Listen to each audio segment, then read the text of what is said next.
tous. Merci de nous rejoindre pour cette conférence de présentation du parcours de deux lauréats de la bourse Nuffield en 2019, Elsa Ménard et Yannick Laban. Alors juste un petit mot sur la bourse Nuffield, qu'est-ce que c'est? Elle permet chaque année à des actifs du monde agricole de parcourir le monde pour approfondir un sujet d'étude, d'aller découvrir des techniques à l'étranger, de revenir en France avec des idées plein la tête, permettant d'enrichir l'agriculture française. Je vais tout de suite laisser la parole à celle qui va parler le mieux de cette expérience Nuffield, Yolène Pagès, présidente de l'association Nuffield France. Bonjour Yolène. Bonjour Adèle, bonjour Elsa, bonjour Yannick, bonjour Julien et bonjour à tous et à tous. Merci de vous être connectés aujourd'hui pour être avec le réseau Nuffield. On dit souvent qu'il faut apprendre à faire d'une contrainte une opportunité et c'est ce que l'on fait aujourd'hui puisque c'est la première fois que nous organisons cette restitution sous format dématérialisé. Elle a lieu habituellement tous les ans dans les locaux de l'Assemblée permanente des chambres d'agriculture à Paris. Merci donc à Vincent Gallard et Julien Hérault, les petites mains de l'ombre, lauréats 2018 de la bourse Nuffield, agriculteurs tous deux, qui ont relevé le défi d'organiser cette conférence en direct et en duplex à travers la France avec peu de moyens. À noter que la vidéo restera en ligne sur la chaîne YouTube de Nuffield France. Vous pourrez ainsi la revisionner à votre guise et diffuser le lien. Merci également à Adèle Magnard, journaliste à plein champ et bénévole à ses heures perdues pour Graines de Man, plateforme de vulgarisation et de débat sur l'agriculture. Je ne sais pas si vous connaissez ce qu'ils font, mais allez faire un tour, ça vaut le détour. Elle a accepté d'animer le débat et je l'en remercie. Un grand merci à nos sponsors aussi qui apportent le fuel monétique, leurs compétences et leur réseau, donc la Confédération nationale de l'élevage, Crédit Agricole, Actura, Axema, Agrilis et Cultivar, et les chambres d'agriculture. Merci aussi aux bénévoles de l'association Nuffield France en général et aux membres du bureau en particulier, Maxime Moinard et Baptiste de Fressange, éleveurs eux aussi, et qui ne comptent pas leur temps pour essayer de donner une autre dimension à notre association dans le paysage agricole français. Merci enfin aux deux lauréats de la bourse Nuffield France qui vont vous présenter aujourd'hui leurs trouvailles de ces 2 années de parcours Nuffield qui s'achèvent pour eux. Ils ont accepté de s'essayer à l'exercice de l'oral en live YouTube. Merci à Elsa Ménard et Yannick Laban. Dans notre monde si sectorisé, vous nous offrez un moment décloisonné cet après-midi où il sera question de vignes et d'élevage dans leur cheminement respectif vers plus de durabilité. Qu'est-ce que Nuffield? What is it? Pour employer une langue très utilisée dans le réseau Nuffield, ou Quesaco, pour être plus proche de mes racines occitanes. Si vous vous posez la question, qu'est-ce que Nuffield? Vous êtes au bon endroit pour commencer à comprendre. En effet, il faut s'accorder un peu de temps pour découvrir ce réseau. Si on fait un peu d'histoire, c'est une bourse dont l'histoire commence voilà 70 ans en Angleterre. Sir William Morris, Lord Nuffield, inventeur des tracteurs du même nom, est au crépuscule de sa vie. C'est un industriel anglais de premier ordre qui avait commencé sa carrière très modestement en qualité de réparateur de vélos. Il a petit à petit construit sa propre entreprise. Il a fait de nombreux voyages, et notamment aux États-Unis, où il a visité les usines Ford et dont il s'est inspiré pour développer son entreprise. Donc le rapport avec l'agriculture, vous allez me dire. On est en 1947, au lendemain de la Deuxième Guerre mondiale, et il faut que l'agriculture nourrisse sa population. Philanthrope, Lord Nuffield pense que c'est important que les jeunes actifs du secteur agricole partent ailleurs s'inspirer des meilleures idées, comme lui-même l'avait fait, pour amener des idées nouvelles à la maison. Il crée alors le concept de bourse Nuffield. Depuis, Nuffield est présent dans une dizaine de pays à travers le monde et ce sont près de 80 lauréats qui bénéficient de la bourse tous les ans, soit près de 2000 membres depuis le début. C'est devenu un véritable vivier de futurs responsables professionnels des filières agricoles, et notamment dans les pays comme l'Australie, l'Angleterre, le Canada et d'autres pays du réseau comme l'Irlande ou les Pays-Bas. En France, elle est arrivée dans les années 1980 et 45 lauréats ont pu bénéficier depuis de cette opportunité unique. Une sélection ouverte largement est faite tous les ans. Les lauréats ont alors 2 ans pour participer à la Contemporary Scholar Conference, effectuer leur voyage individuel en organisant des rencontres avec des acteurs de premier plan autour du sujet choisi. Ils s'engagent à restituer leurs trouvailles lors de la conférence annuelle pour laquelle nous sommes réunis aujourd'hui. Même entre initiés, nous nous accordons à dire que le concept Nuffield est difficilement définissable.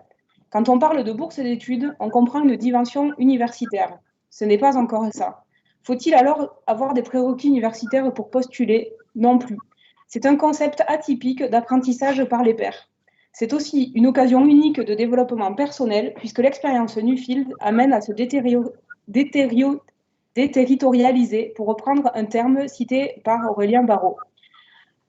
C'est une occasion de sortir de ses repères le temps du parcours, de se dézoomer pour mieux revenir avec une vision enrichie de ses voyages et pourquoi pas aussi lever des contraintes que l'on croyait réelles et qui en fait ne sont que des contraintes dans nos têtes. Les valeurs fortes du réseau sont le respect de la diversité, la réciprocité, apprendre à s'écouter. Les sujets choisis doivent tendre vers l'atteinte des objectifs de développement durable définis par l'ONU. Nous pensons que derrière tout système agricole, en agriculture biologique, en agriculture de conservation ou autre, aussi réduit soit-il en facteur humain, il y a des femmes et des hommes et que ça vaut le coup de donner l'opportunité à ceux qui veulent prendre un peu de recul de la leur donner. Et c'est ce formidable prétexte que donne Nuffield.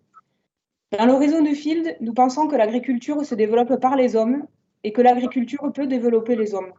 Je ne vais pas être plus longue et vais donner la parole aux deux lauréats qui seront nos meilleurs ambassadeurs pour montrer ce qu'est la plus-value de Nuffield. Merci. Merci Yolène. Merci pour cette présentation de Nuffield.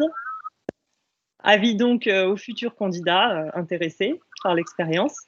Je vais tout de suite donner la parole à la première lauréate, Elsa Ménard, donc boursière Nuffield 2019, qui s'est intéressée au thème de la viticulture bio à horizon 2050 et qui s'est posé cette question: quel avenir pour les vins bio? Alors, je vous rappelle que vous pouvez commenter et poser vos questions sur le chat de YouTube. On posera toutes ces questions après la présentation. Alors, Elsa, je te laisse partager ta présentation. On va attendre qu'elle s'affiche.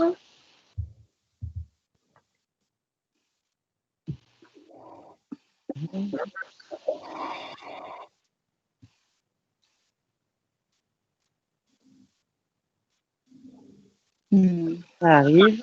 Voilà. Bien. Très bien. Alors, est-ce que tu peux nous parler déjà de ton parcours qui t'a mené jusqu'à l'obtention de cette bourse et puis qui t'a amené à définir ton sujet d'étude? Absolument. Bonjour à tous. Voilà, donc je vais démarrer avec un sujet ambitieux, à savoir une étude finalement prospective sur la viticulture bio Horizon 2050. Voilà, à la base, je me suis demandé quel serait le profil des exploitations dans 30 ans. Et puis, avec une question sous-jacente, à savoir, les vins bio sont-ils durables? Donc, une question ambitieuse avec un déroulement que je vous propose, avec un début d'histoire, savoir comment j'en suis arrivée là, le pourquoi du comment, c'est de la réflexion, et puis la description de ce grand voyage, puisqu'il s'agit d'un grand voyage, quelques brefs présentations, récupération de notre carnet de voyage, et enfin une boîte à outils avec quelques idées que j'ai ramenées, glanées, voilà, lors de ce parcours et de cette étude de Nuffield. Et enfin, je répondrai aux questions avec grand plaisir. Donc, pour me présenter brièvement, je suis donc fille de vigneron et mes parents ont une propriété dans la région sud-est de Bordeaux, donc une propriété de 35 hectares en AOC Bordeaux et Côte de Bordeaux. Donc, je suis passionnée par le vin parce que ça coule dans mes veines. J'ai 31 ans et j'ai la chance d'être accompagnée dans la vie de Jean Escamès et d'avoir un petit garçon, Hugo, qui a 3 ans. J'ai été diplômée en 2011 donc de l'école d'ingénieur de Purpan comme ingénieure en agriculture et je me suis spécialisée dans le commerce et la gestion. Je suis donc une bio convaincue ou au sens large une écolo convaincue et j'ai eu la chance dans ma vie d'être élue boursière Nuffield en 2019 avec donc un sujet sur les vins bio. Donc, pour vous resituer un peu la réflexion que j'ai eue en 2018 lors de la présentation de mon sujet à Nuffield, il faut savoir qu'après avoir été diplômée, j'ai fait un petit passage en banque. Et puis, en septembre 2012, je suis revenue sur la propriété familiale. Très vite, avec mes parents, on a décidé de convertir l'ensemble du vignoble en agriculture biologique. C'est passé 6 ans d'exploitation, au cours desquels mon conjoint Jean est venu nous rejoindre aussi sur la propriété familiale. Et la naissance donc d'un projet, celui de reprendre l'exploitation. Donc, ce projet de reprise d'exploitation, il a soulevé pas mal de questions, des petites questions personnelles sur le fait de travailler en famille, de travailler en couple, des questions familiales sur la transmission, sur le partage des terres, puisque j'ai des frères et sœurs, des questions un petit peu plus importantes sur la viabilité même de l'exploitation, et puis une grande question ou des grandes questions sur l'évolution de la filière viticole et de l'agriculture biologique au sens large. Donc, c'est vraiment le fruit d'une longue réflexion et puis le début du projet Newfield. Donc, comme ça ne se passe jamais comme on le prévoit, en décembre 2018, il y a eu une grosse remise en question, remise en cause sur l'exploitation. Et il se trouve que mon conjoint et moi avons pris la décision de partir. Donc, que cela ne tienne, la candidature à Newfield avait été validée, l'étude nous tenait à cœur, donc on a maintenu ce projet et on a décidé de partir en voyage, mais en voyage longue durée et en famille. Donc on a embarqué notre petit garçon et nous voilà partis tous les deux pour faire cette étude Newfield pendant 10 mois, puisque nous sommes partis en février et nous sommes revenus en janvier 2020. Alors Elsa, combien de pays tu as visité et comment tu les as choisis? Alors, voilà, ici, donc j'ai si vous voyez bien, c'est bon? On voit très bien. Donc ici, c'est un peu la présentation de notre réflexion, de notre méthodologie qu'on a mis en place, parce qu'effectivement, on a dû mettre cette checklist en place. On a commencé par voir un peu quels étaient les pays producteurs de vin et la sensibilité au bio. Donc, autant vous dire qu'au niveau des pays producteurs de vin et sensibilité au bio, il y en a beaucoup. Voilà ici une carte qui représente à peu près les plus gros producteurs de vin avec ceux qui ont un vignoble bio en 2017. Donc, la liste était longue. Donc, on a rajouté d'autres critères qui sont l'innovation, les contraintes météo, parce qu'on partait sur 10 mois et ce n'était pas intéressant de voir la vigne en hiver. Enfin, on a jugé pas peu intéressant parce qu'on voulait voir la vigueur des vignes, la gestion de l'enherbement, et ça, c'est plutôt au printemps. Donc, on s'est attaché à suivre le printemps pendant 10 mois. Ensuite, on avait des contraintes perso, puisque on partait en famille, c'était pas négligé non plus.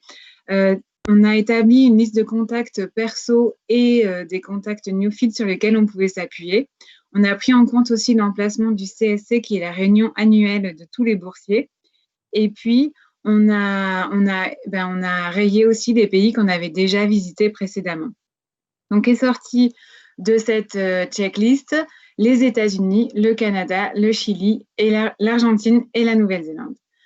Donc, à savoir qu'on est parti 10 mois. Donc, sur 5 pays, on a passé en moyenne 2 mois, 2 mois et demi par pays. Et ça, c'était une volonté. C'était prendre le temps de s'immerger dans la culture. Voilà, c'était notre souhait à titre personnel. Et puis aussi, dans cette étude, voilà, approfondir un peu les choses. Alors, on va suivre ton périple. Oui. On démarre avec toi aux États-Unis. Oui, absolument. Là-bas, tu as découvert des viticulteurs experts en marketing. Absolument. Là-bas, aux États-Unis, je vais juste présenter la carte un peu des pays qu'on avait vus précédemment et pendant cette étude Newfield pour donner quand même un sens à ce choix de pays pour finir. Puisque en orange, là, sur les points, vous voyez tous les pays qu'on a visités pendant ces 10 mois, pendant cette étude. Et puis en bleu, c'était les voyages faits précédemment, toujours dans un cadre professionnel viticole. Et en rose pâle, sont les pays qu'on aurait aimé visiter, qu'on avait planifié de visiter en avril 2020, mais où on a été, bien sûr, comme tout le monde, obligé d'annuler à cause de la pandémie 2020. Qui nous est arrivé en 2020. Alors effectivement, aux États-Unis, on a rencontré des experts en marketing. C'était vraiment le mot qu'on avait à la bouche en visitant des propriétés, puisque tout était assez grandiose. On a diversifié un peu les régions visitées, puisqu'on a visité certains vignobles en Virginie, côte Est, d'autres en Californie, on ne pouvait pas passer à côté, et puis on a découvert l'Oregon. Donc, on a découvert une population qui était fan de ces vins, voilà, un vrai atout pour les vins produits par le pays. On ne peut pas vraiment parler en local parce que le pays est tellement grand. Mais on aimait bien le terme expert en marketing parce qu'ils savent tout mettre en scène. C'est-à-dire que toute visite de vignoble était un petit peu créée pour une expérience. Même les concepts de biodynamie étaient mis en forme. On a visité des ateliers où il y avait toutes les préparations, où on pouvait sentir, toucher. Il y avait des exploitations qui faisaient leur propre fumier, où il y avait une plaque de plexiglas où on voyait les différentes couches du fumier. Voilà, tout était mis en scène pour emmener le consommateur dans les concepts de la viticulture et du chai, de l'élaboration des vins. Ensuite, on a trouvé une viticulture complètement détachée des règles et des conformismes, parce que là-bas, tout est permis, il n'y a pas vraiment de charte, donc on peut inventer, on peut innover. Et justement, dès qu'on parle d'innovation ou une question, là-bas, on fait appel aux consultants. Donc ici, vous voyez une photo en bas à gauche où je suis avec Pam Strayer, qui est donc une consultante en biodynamie, qui organise des salons aussi. Et voilà, dès qu'on pense à la biodynamie, au bio, à quoi que ce soit, des techniques de vente ou de vinification, il y a toujours un consultant adapté et prêt à se faire embaucher. On a rencontré pas mal de vignobles qui se disaient bio, mais sans même se certifier. Il n'y a pas vraiment de remise en question du discours du vigneron. Les clients et la population adhèrent à confiance dans le discours du vigneron. On a rencontré aussi des problèmes de main-d'œuvre, de recrutement, où la main-d'œuvre est de plus en plus rare. On sait qu'en Californie, par exemple, il y a beaucoup de Mexicains qui travaillent. Et là, en fait, les générations passent et les enfants de travailleurs font des études font plus d'études que leurs parents et indéniablement cherchent des emplois un petit peu plus recherchés. Enfin, ils veulent plus travailler dans les vignes.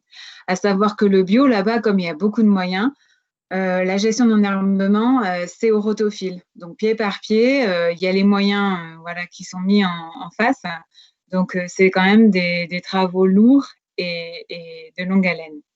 Sur la photo en haut à gauche, on voit donc Tim Parker qui me présente un plateau de charcuterie et de fromage. Bon, on était quand même content d'en manger, même si ça ne ressemble pas au nôtre. Mais surtout, on était très heureux de découvrir la bouteille qu'il a devant là, puisque c'est un cépage résistant avec une palette aromatique vraiment exceptionnelle et un rendu qui était vraiment très chouette. Un mot sur les wine clubs, peut-être, qui sont très développés. Oui, c'est vrai. Les Américains adorent ça. Là-bas, c'est très développé. Les wine clubs, c'est donc un peu le club d'ambassadeurs du vigneron. Ce sont des gens qui prennent une adhésion à l'année. Et en échange, ils ont une quantité de vin qui est garantie, qui est réservée. Donc, c'est un peu un concept gagnant-gagnant puisque le vigneron est sûr d'écouler un certain volume de vin. Et en échange, le client est donc assuré d'avoir sa propre réserve. Et puis, ils ont rendu le concept très… comment dire… Le concept est très élitiste parce que c'est que par cooptation. Donc, c'est vraiment bien vu de faire partie d'un wine club. Et plus les vignobles se veulent avec une clientèle, on va dire, haut de gamme, plus l'adhésion est importante et plus la difficulté d'entrer dans le club est grande. Et donc, il y a aussi donc une grande fierté des clients d'appartenir à ce club. Et d'où une belle communication derrière, puisqu'ils se veulent représentants, ils se veulent représentants de ces vignobles. Donc, ils en parlent toujours en bien. C'est le vin qu'ils présentent en premier. C'est un concept qui marche très bien là-bas. C'est vrai. Alors, on va poursuivre dans ton périple avec le Canada. Oui, alors effectivement, on a donc remonté la côte, la côte de l'océan Pacifique. Après avoir passé donc la Californie et l'Oregon, nous sommes arrivés en British Columbia, au Canada, où nous avons découvert l'Okanagan Valley, qui est donc une région en plein essor. C'est là-bas la vigne, le vin et le nouvel Eldorado. On arrache des hectares de vergers pour planter de la vigne. Faut savoir que les conditions sont optimales pour le bio là-bas. Il fait très sec, il n'y a pas vraiment de pluie. En fait, on peut dire que c'est une vallée désertique. Et heureusement qu'ils ont droit à irriguer parce que sinon, sinon ça ne serait pas possible. Mais ils ont des problèmes de feux de forêt pour vous donner une idée de la sécheresse. Alors là-bas, on a découvert, pareil, une grande fierté des vins locaux puisque c'est une région qui démarre. Donc avec l'appui d'une grande ville qui est comme Vancouver, qui est hyper fière de consommer local, d'avoir les produits canadiens, d'avoir des vins autres que les vins du Québec au final. Et donc on a une envolée commerciale assez impressionnante. Et on a des domaines qui sont ouverts au tourisme international, tourisme de masse, qui sont ouverts, par exemple, au public chinois, avec une organisation tout à fait rodée sur l'accueil de bus. Voilà. Et encore un petit côté expérimentiel. On a eu des dégustations dans le noir, des visites de chez, pareil, où on ne faisait que sentir les odeurs. C'était vraiment tout à fait déconcertant et ça changeait un petit peu. Il faut savoir que là-bas, même s'ils n'ont pas de problème de pluviométrie, eux, leur plus gros problème, c'est les problèmes de ravageurs. Donc, il y a beaucoup de pièges et on a vu de très nombreux vignobles entourés par des clôtures électrifiées. Donc, c'est des kilomètres et des kilomètres de clôtures parce que là-bas, la nature est exubérante. Hein. On est au nord du Canada. Et il y a une vraie, enfin pas au nord-nord, mais on est dans le nord de l'Amérique du Nord. Et ils ont une nécessité de protéger leur culture, que ce soit donc avec ces clôtures ou avec des filets pour protéger les raisins une fois à maturité. Donc c'est un peu une gestion un petit peu différente des ravageurs. Alors, on va poursuivre ton voyage en Amérique du Sud, dans des pays où l'œnotourisme est très développé. Absolument. À notre grande surprise, on a découvert au Chili des bodegas luxueuses, un œnotourisme développé, comme on peut voir là sur la photo en bas à gauche, une randonnée pédestre au milieu des vignobles, hyper bien guidée. Et on a aussi découvert des installations énormes, comme on peut voir sur la photo en haut, des bodegas et des chais assez impressionnants, même des fois plus que les chais américains. En fait, il faut savoir que le Chili, c'est le 8e vignoble mondial. Donc, il y a 14 petites régions viticoles, quasiment toutes autour de Santiago, mais c'est vraiment une vraie économie et l'activité, l'attraction locale. Ils produisent 3 produits principaux. Le país, en fait, c'est le vin local, il n'y a que eux qui le boivent, et encore pas tous. Le vin pour l'export, ça c'est la plus grosse majorité de la production. Et puis le pisco, qui est un alcool de vin, du vin distillé, assez proche du cognac en fait.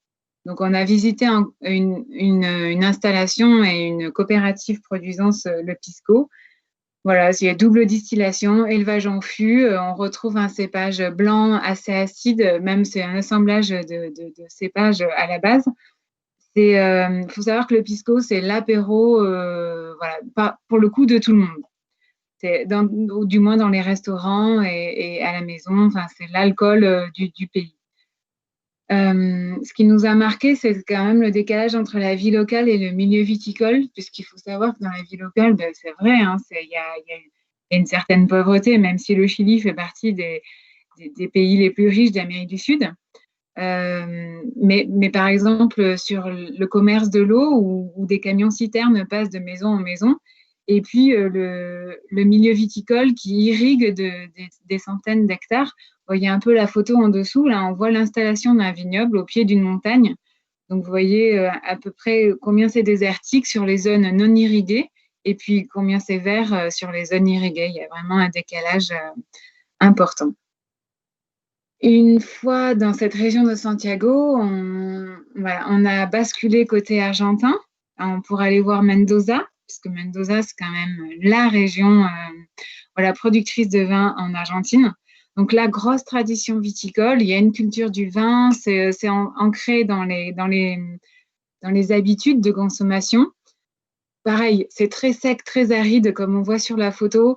Donc, la gestion de l'enherbement n'est pas un problème, ni la pression de la maladie. Eux, leur souci, c'est plus le développement commercial et touristique. Même si on voit que ça y est, c'est rodé, ils sont habitués au tourisme de masse, mais ce tourisme reste vraiment géré par des agences de voyage. Si on veut le faire en indépendant, si je peux dire, ça relève un peu du défi, il faut se trouver des chauffeurs, il faut frapper à la porte, alors qu'on sent que derrière, il y a quand même des tours, des wine tours organisés par les agences, où finalement, les touristes, ils font que ça, quoi. Ils partent le matin, on vient les chercher en bus, ils rentrent le soir, le lendemain, ils repartent en bus. Voilà, tout est très organisé dans un tourisme de masse. Après, en indépendant, c'est un petit peu plus chaotique, sur réservation. Et ce sont des activités, bien sûr, qui coûtent très cher. Donc, ça parle à un public assez luxueux. Voilà. Alors, dernière étape de ton voyage, on va partir en Nouvelle-Zélande, où les conditions climatiques sont déjà un peu plus proches des nôtres. C'est ça. On a voulu se rapprocher un peu d'un climat un peu bordelais, celui qu'on connaît. Donc là, en Nouvelle-Zélande, c'est le cas et on a un peu plus de pluviométrie. On a cette pression de maladie. D'ailleurs, il y a des recherches sur le cuivre, sur des alternatives au cuivre, même si ce n'est pas vraiment le cœur du sujet. Mais bon, ils y travaillent. Là-bas, on a trouvé des certifications bio, beaucoup plus, et puis des certifications raisonnées au même titre que nous. Enfin, c'est sustainable, mais c'est au même titre que nous, on a l'agriculture raisonnée. Donc, on a aussi un niveau de vie plus élevé, donc des gens qui vont être prêts à acheter du vin plus cher. Un vrai public pour le bio, parce que là-bas, on pense green, on pense vert. C'est vrai que comme il pleut beaucoup, tout est vert et tout est plutôt tourné vers la nature. Il y a un gros côté naturel, puisque c'est une île qui se protège et qui protège son environnement boisé et végétal. Mais c'est aussi une île qui intègre de grosses villes et puis un gros vignoble, parce que c'est quand même des milliers d'hectares aux portes des villes. Et finalement, tout fonctionne assez bien. Les gens sont fiers des vins locaux. Et puis, les vignobles arrivent à intégrer les populations des villes dans leur développement. Il y a des vrais circuits de vélo qui sont faits en partenariat avec… on passe dans des zones complètement pavillonnaires. Et puis, les exploitations communiquent pas mal sur les jours de traitement, sur des dégustations organisées. Il y a même des fois des prix pour les gens de la ville, des prix et des réductions. Donc, ils ont englobé finalement leurs voisins pour les faire adhérer au concept et puis éviter les problèmes de voisinage qui existent finalement aussi un peu partout. En bas, on voit de l'adaptation de matériel. Donc, c'est plutôt en fait des machines à venger qu'ils ont adaptées pour ramasser des grosses framboises,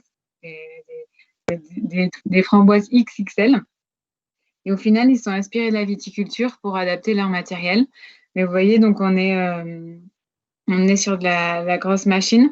Et en soi, c'est plus la viticulture qui inspire les autres cultures que de la vraie innovation en matériel. Sur ce côté-là, nous, on était un petit peu déçus parce qu'au final, on n'a pas vu de machines auxquelles on n'aurait pas pensé en France. On a vu un peu d'innovation, enfin un peu de changement, dans le sens où pour la gestion de l'enherbement sous le rang, il y avait certains vignobles qui mettaient que des bris de verre et aussi des gros galets. Donc ça, c'était des choses qui nous ont un peu marqué. Et puis là aussi, au Nouvelle-Zélande, avec le niveau de vie élevé et puis les moyens, la gestion de l'enherbement est fait au rotofil, donc pied par pied, c'est désherbé Mais après, on a tendance à laisser l'enherbement, comme on voit derrière moi sur la photo. Il y a quand même une belle végétation, voilà, une belle dynamique dans les vignes. Et toujours irrigué, quand même s'il pleut beaucoup. Alors, tu as réussi à tirer de toutes ces visites des idées, des outils, des pratiques qui te sembleraient utiles de mettre en place en France. Oui. Nous les donner. Oui, c'était un peu mon objectif de revenir avec une boîte à outils que les gens pouvaient mettre en pratique, que les vignerons, qu'ils soient bio ou non bio, pouvaient mettre en pratique quelques outils. D'abord, sur le côté production, c'est vrai que j'en ai pas trop parlé, mais on a découvert au Canada et en Nouvelle-Zélande pas mal de propriétés qui développaient l'agroforesterie et la polyculture. Donc, au-delà de l'avantage agricole, de la vie du sol et de remélanger le végétal à l'animal avec tous les bienfaits que ça peut avoir, il y a un côté un peu animation. C'est vrai que les gens, ils aiment et qu'on leur raconte à nouveau une histoire sur l'agroforesterie et encore sur des vaches, des moutons ou bien des poules dans les vignes. Donc, c'est vrai que ça participe à une belle vie dans le vignoble et ça permet de produire un petit peu différemment parce qu'on n'a pas les mêmes problématiques. Mais au-delà de ça, je pense que sur la vraie durabilité, sur l'objectif quand on se demande quel sera le profil d'un domaine dans 30 ans, je pense qu'il faut vraiment faire un travail sur assouplir le cahier des charges, permettre aux vignerons français de pouvoir aller chercher des cépages résistants, des cépages anciens, ou que les vignerons prennent le risque de sortir des AOC parce qu'il y a un vrai profil sur le vignoble à faire avec des produits qui ne sont pas forcément autorisés dans nos cahiers des charges, mais qu'on pourrait utiliser pour réduire la pression de maladie et le nombre de traitements. Et aussi un travail sur l'identité à faire. À partir du moment où on sort des AOC, il faudra discuter de l'exploitation plutôt que du nom de la région. Et puis, ce qui me paraît essentiel, c'est s'accorder aussi sur une base bio internationale parce que le discours, il est noyé. Quand on parle de bio aux États-Unis, tout de suite, ils se moquent de nous parce que nous, on a quand même droit au sulfite alors qu'aux États-Unis, c'est sans sulfite. Enfin, le discours est noyé et finalement, le consommateur, il sait plus vraiment quelle est la base bio. Et puis, ça permettrait aussi aux vignerons de pouvoir exporter plus facilement. Voilà, on a une base bio, on parle du même logo, on parle et on a plus de force. Ensuite, ce qui nous a marqué, c'est la gestion des ressources qui est, sans vouloir comparer à la France, mais qui est peut-être plus travaillée à l'étranger. Surtout sur l'entraide, que ce soit l'entraide au niveau du partage du matériel, du personnel ou encore des ressources humaines, enfin, pas du matériel, mais de connaissances. On s'entraide, on s'aide, et ça se sent en tant que client et en tant que visiteur, qu'il y a une vraie dynamique dans la région et que voilà, si moi je ne suis pas ouvert, mon voisin est ouvert. Si j'ai besoin de personnel en renfort, j'en trouve chez mes voisins et pareil pour le matériel. Renouer localement, c'est vraiment ce qu'on a vu en Nouvelle-Zélande, c'est qu'ils arrivent à intégrer les gens, les voisins dans leur fonctionnement. Ça crée des dynamiques au niveau local, ce qui peut être utile dans des temps comme ceux que nous vivons aujourd'hui où l'export est fermé. Finalement, pouvoir compter sur les gens autour de nous qui continuent à consommer les vins et à développer la notoriété du vignoble. C'est important et surtout à consommer les produits parce qu'à partir du moment où on ne peut pas vendre du vin à l'export, il faut écouler. Et puis le jour où, voilà, c'est important d'être fier des vins qui sont produits à côté de chez nous. Se former en général, que ce soit la gestion ou le management ou encore à la commercialisation parce qu'il y a vraiment des fossés entre ce qu'on peut voir parfois en France et ce qu'on voit à l'étranger. La gestion, j'ai l'impression que les chefs d'exploitation, par exemple, aux Nouvelle-Zélande, sont beaucoup plus experts. Ils connaissent leurs chiffres, ils connaissent où ils veulent aller, leurs problématiques, leurs défis de demain. Et puis le management, je l'ai mis plus particulièrement pour pour les problèmes de recrutement et de fidélisation du personnel, parce que ça, c'est quelque chose qu'on voit dans tous les pays. Il y a des vignobles qui développent des petits coins de jardin pour leurs salariés, d'autres des prix plus attractifs, des offres pour leur personnel, d'autres des initiations au vin, parce qu'au final, même les gens qui travaillent dans les vignes ne sont pas forcément les plus initiés au vin et à la consommation de vin. Et c'est encore une fois des gens qui peuvent devenir ambassadeurs du domaine. Enfin, pour aller un peu plus vite, et même si c'est quand même très important, il y a le vendre autrement. Pour nous, le domaine de l'avenir, c'est celui qui a trouvé le juste milieu entre l'authenticité et la modernité. C'est vrai qu'il faut trouver le domaine sur Google Maps, il faut avoir des horaires, il faut avoir un accueil, il faut pouvoir le trouver sur les réseaux sociaux, retrouver. Et en même temps, il faut un accueil sur place. Toujours une identité. Le vigneron qui vient peut-être pas gérer la visite, mais qui vient vous parler à un moment donné. Donc voilà, c'est un équilibre entre les deux. Le club VIP, c'est vraiment reprendre l'exemple un peu des États-Unis sur ce concept gagnant-gagnant. Et puis, il y a une vraie question sur définir le profil de la clientèle recherchée. Parce que des fois, il y a des gros décalages entre la clientèle recherchée, c'est-à-dire à partir du moment où vous avez décidé que vous voulez vendre aux familles, il faut par exemple créer des espaces enfants. Il faut que les parents puissent avoir les mains libres pour déguster et pour acheter du vin. Et ça fait la vraie différence pour nous qui avons visité avec un gamin, on le sait. Et à contrario, ceux qui ne veulent pas de famille, ceux qui veulent des couples ou plutôt une clientèle pas familiale, eh bien, il y a des propriétés qui interdisent les enfants, qui mettent les visites sur réservation et à des prix élevés, ce qui cloisonne un peu les catégories de clients. Et pareil, ceux qui veulent vendre qu'aux professionnels ou à l'international, prévoir des accueils dédiés puisqu'il ne s'agit pas de la même clientèle. Et tout ça dans une dynamique. Alors, c'est vrai qu'aujourd'hui, on s'est aperçu que la clientèle, que ce soit tout type confondu, attend plus que la visite traditionnelle, passage dans les vignes, passage dans le chai, dégustation et puis passage à la caisse.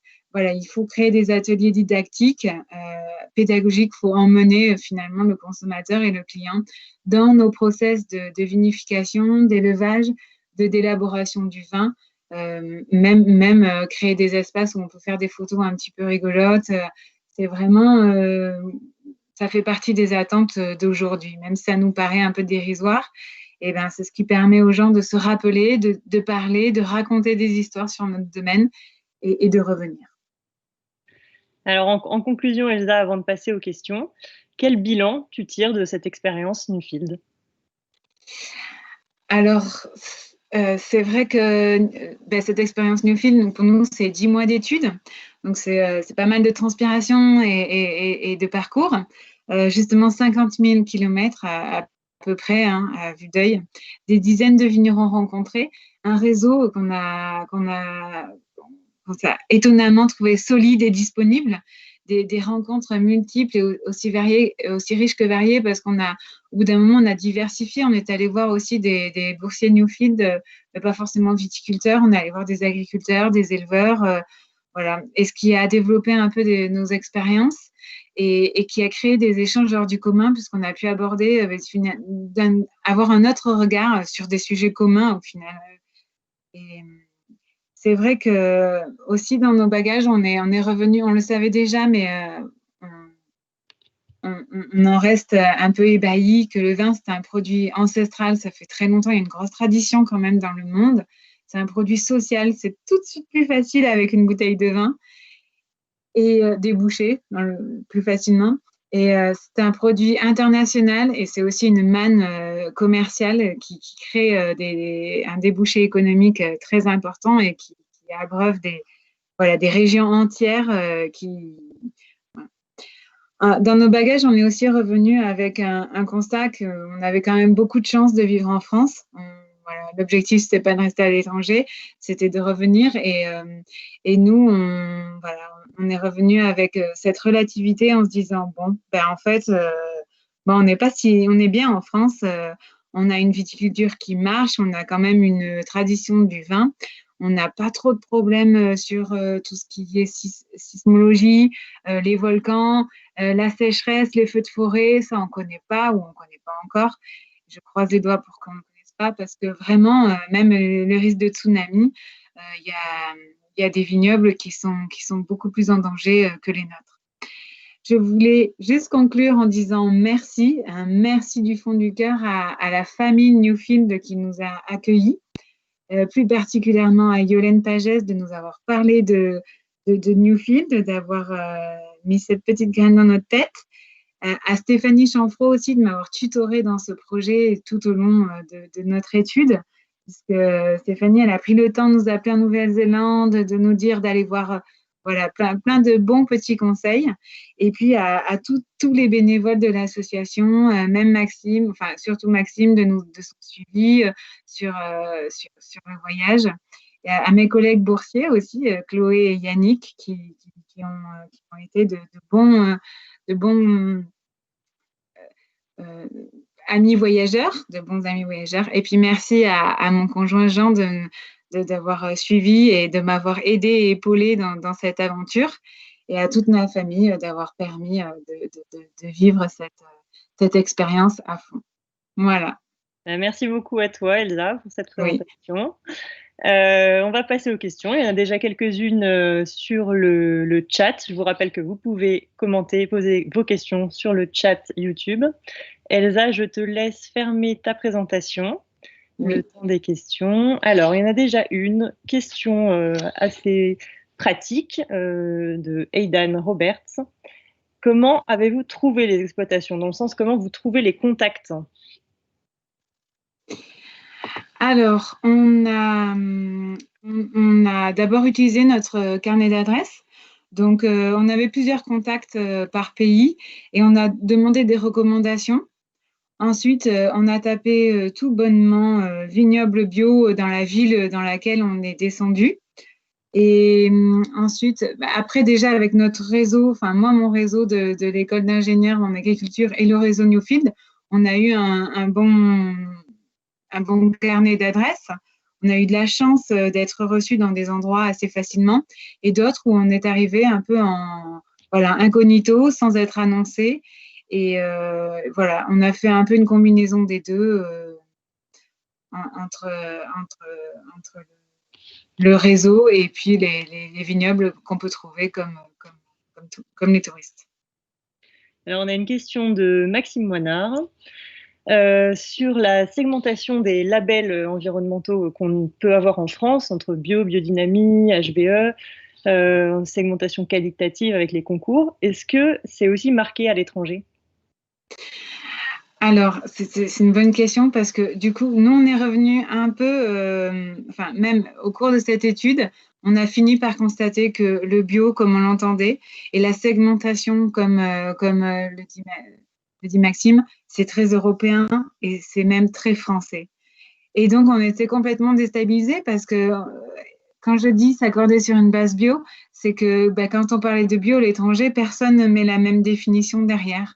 Donc non, la segmentation n'est pas du tout faite. On a juste trouvé en Nouvelle-Zélande un peu un équivalent de notre agriculture raisonnée. Et bien sûr, partout, il y a la même chose que la certification bio. Mais après, sur tout le reste, c'est très vague. Chaque pays, même au Canada, on a vu la certification pour les saumons free, salmon free. Donc voilà, le vignoble s'est engagé à protéger les saumons. Donc oui, ok, bien voilà, une certification qui peut parler à certains clients et peut-être pas à tous. Chaque pays a sa segmentation. Oui. Et finalement, le bio, nous, on s'attache beaucoup au bio en France, mais ce n'est pas le cas dans les autres pays. C'est très franco-français, en fait. Ah oui, le bio AB, absolument, est franco-français. Là-bas, on parle plus de vignobles durables, de produire avec la nature,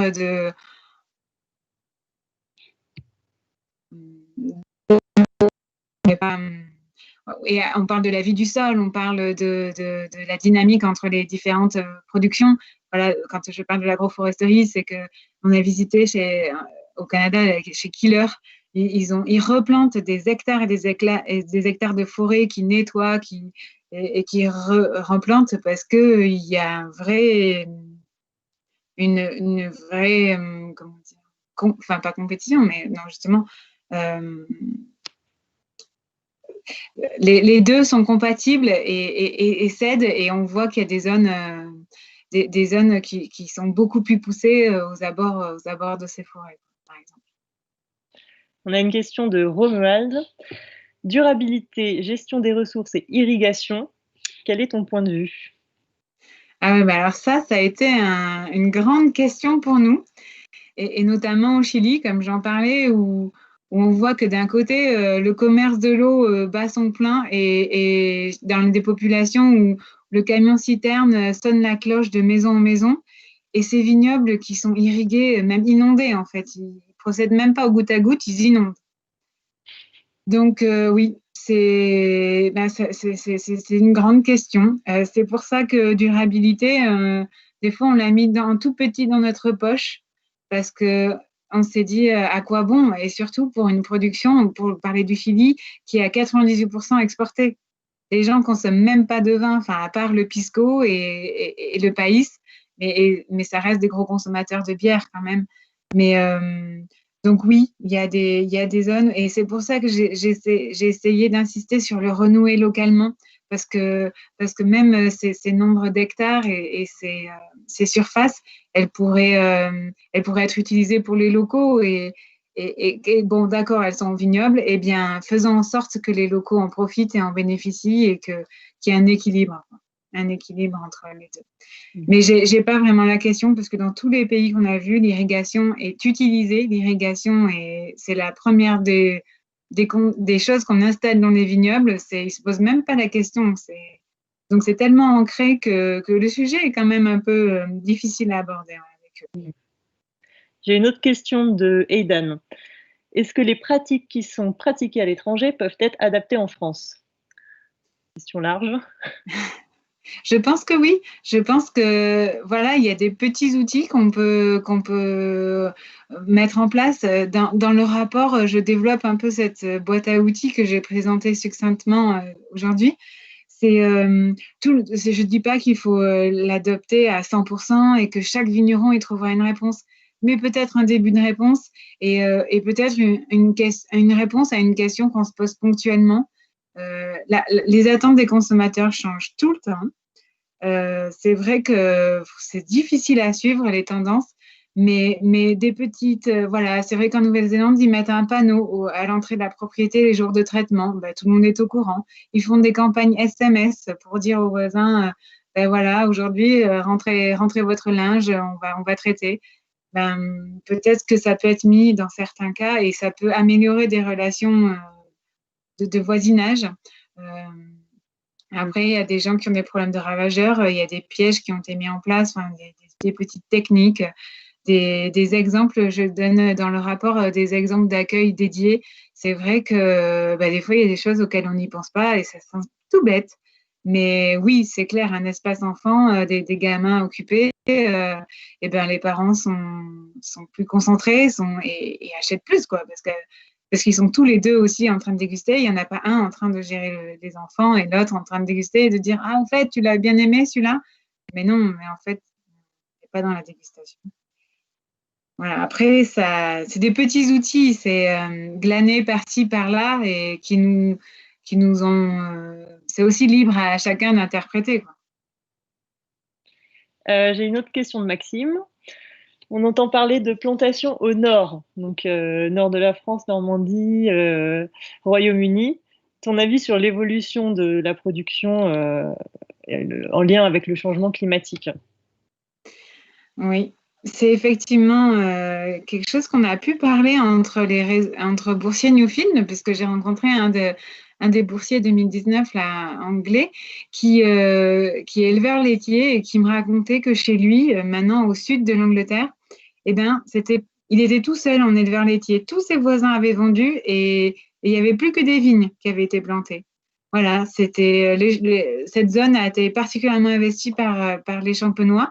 Donc maintenant, il était le seul Gaulois au milieu de champs de vignes à élever ses vaches. Alors, c'est une vraie question. Est-ce que produire au nord sera la solution de 2050?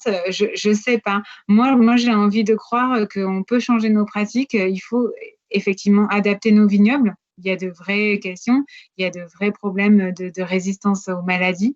C'est pour ça que je parlais d'assouplir le cahier des charges. Bon, ça sous-entend du lobbying, voilà, du débat politique, ou alors sortir des AOC pour pouvoir se donner plus de liberté, parce que en fait, les contraintes, elles sont dans les cahiers des charges. On pourrait adapter nos vignobles sans aller chercher des températures plus fraîches. Alors, c'est sûr que ça va se réchauffer, c'est sûr que les degrés montent d'alcool avec la chaleur, mais clairement, comparé au Chili ou même à l'Argentine, il fait quand même beaucoup moins chaud chez nous, et eux, ils arrivent à avoir des vins qui tapent pas. Après, on peut désalcooliser, on peut réduire, on peut imaginer plein de concepts. C'est sûr que quand on parle de tradition chez nous, c'est ancré. Mais voilà, il va falloir choisir si on choisit le côté tradition ou si on veut sauver les exploitations et notre culture du vin dans des régions. Enfin, si je parle que de la région bordelaise d'où je viens, c'est quand même la première économie de la région. Si tout le monde s'en va dans le nord ou au Royaume-Uni, eh ben, qu'est-ce qu'on va faire? C'est vrai, il faut s'adapter, il y a du changement à faire. Mais il faut partir de ce qu'on a et pas toujours croire que l'herbe est plus verte ailleurs. Alors, j'ai pour l'instant pas d'autres questions sur le live YouTube. Je vais t'en poser une en attendant. Quelle piste tu vois pour mieux développer l'œnotourisme en France? Alors, c'est une grande question, mais pour moi, ça passe… Quelques petits outils, mais… oui, ça passe par les outils, par les ateliers pédagogiques et didactiques. C'est vrai que, par exemple, vraiment mettre en scène le process de vinification, parce qu'on a beau en parler, on a beau essayer d'expliquer, bon, c'est vrai, chaque consommateur ou chaque client n'est pas obligé de ressortir en sachant faire du vin, mais en imageant ce concept ou même voilà, faire des vidéos où on est sur le lieu même, on est ramené à ces périodes de production en plein milieu des vendanges. En fait, c'est conceptualiser des process de fabrication. Mais il y a plein de petits outils comme l'endroit où on peut faire des photos dans le vignoble, des photos avec le vigneron et avec un joli paysage derrière. Ça paraît peut-être dérisoire, mais c'est des choses qui marquent et où on a envie de revenir. Après, le no-tourisme, il est développé à l'étranger sur le côté restauration sur place. Quasiment dans chaque vignoble, on peut avoir une assiette de charcuterie, de fromage qui accompagne notre vin. Il y a un coin dégustation, une zone dégustation, et puis une zone où voilà, on peut aller boire un coup et grignoter. Et alors aussi les hébergements. C'est vrai que le no-tourisme passe aussi par l'hébergement sur place, l'expérience de vie. Même nous, on l'a recherché. Au Canada, on a fait du woofing pour être sur place, pour être dans la vie locale et vivre un petit peu l'expérience de l'habitant. Et c'est des choses qui restent intégrées et ça donne, au-delà de ce qu'on a appris sur le vin, c'est aussi un apprentissage de vie, de philosophie, un partage aussi. Alors, j'ai une question d'Olivier. Quelles alternatives au cuivre les bio-néo-zélandais utilisent-ils? Alors, c'est vraiment la recherche, parce qu'aujourd'hui, personne n'a trouvé d'alternative. C'est vraiment une grande question. Ce qu'on a réussi à savoir, c'est que dans les laboratoires, il y a des gens qui sont portés sur le sujet, à la différence de certains pays où ils ne voient même pas, c'est même pas une question. Là-bas, on a su qu'il y avait des études, mais on n'a pas, c'est très confidentiel. Même les résultats ne sont pas diffusés. Aujourd'hui, personne n'a d'alternative. À suivre alors. À suivre. Encore une question. Alors, il y a peu de produits qualitatifs sans alcool. Y a-t-il une place pour des jus de raisin identifiés par cépage ou millésime? Ça, c'est le pari qu'ont fait certaines propriétés. Oui. Et j'ai envie de dire, c'est pareil. Il faut commencer par identifier la clientèle que vous voulez toucher, puisque effectivement, ça va parler aux familles, ça va parler aux gens qui ne boivent pas forcément d'alcool. Enfin, après, quand on parle au public chinois, par exemple, ça ne les intéresse pas du vin sans alcool, aucun intérêt. Donc, après, les jus de raisin, c'est plus. Ouais, on en a vu des propriétés qui le développent, mais ça reste un produit accessoire, un produit annexe. Dans quel pays tu as vu Alors, au Chili, il y a une grosse production de raisins de table, par exemple. Et donc, il y en a un petit peu transformé.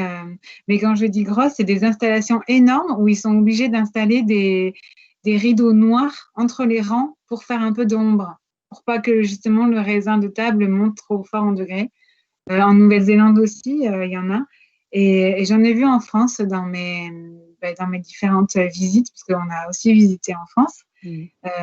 Mais ça reste des produits. Alors souvent, en plus, on est sur des exploitations bio, donc on va être sur du jus de raisin non protégé. Donc il faut bien aimer les dérives de ce produit instable, si je puis dire, parce qu'il y a quand même beaucoup de sucre dans les jus de raisin. Donc la technique est quand même pas évidente. C'est un tout petit marché, je dirais. Et pour revenir en France et plus particulièrement sur ton exploitation, qu'est-ce que tu vas mettre en place suite à ce voyage? Alors, moi, je l'ai peut-être pas insisté dessus, mais nous, on a eu un problème, désaccord familial, et du coup, on est parti. Donc, moi, ce projet, je l'ai en tête. Enfin, je l'avais en tête, cette étude. C'est vrai que je m'étais projetée en 2050, puisque aujourd'hui, moi, j'ai 30 ans. Je considérais que j'avais 30 ans devant moi pour développer cette propriété familiale et puis 30 ans d'exercice, pour savoir quel était le modèle que je voulais mettre en place. Il se trouve que les choses se sont passées autrement. On est parti, on a quitté l'exploitation. Donc, on a changé de cap. Aujourd'hui, on n'est plus dans le même profil. Moi, je m'attache à quand même diffuser cet enseignement. Et puis, les choses ne sont pas figées dans le temps. Il s'est passé des choses comme on ne les avait pas prévues. Il s'en passera sûrement d'autres comme on ne les prévoit pas dans le futur. Mais aujourd'hui, je ne peux pas répondre puisque moi, je n'ai plus d'outils de travail. Je ne peux plus le mettre en… Par contre, je m'efforce à travers de la formation et de l'encadrement d'aider d'autres vignerons, d'autres personnes, parce que finalement, il y a des outils, on s'aperçoit que ça peut s'élargir à l'agriculture. Enfin, au sens large, on peut, à tous les gens qui vendent en direct, en fait. Des outils à faire passer, donc. Oui. J'ai plus de questions, donc je pense qu'on peut te remercier vraiment 1000 fois. Et puis bravo pour ce parcours. Et on va pouvoir passer à la deuxième présentation de l'après-midi. Présentation de Yannick. Bonjour. Merci Elsa. Alors Yannick, donc toi tu t'es posé cette question, comment produire de la viande bovine de qualité dans le respect de l'environnement et du bien-être animal? Exactement, voilà. Je vais te laisser partager ta présentation. Ok.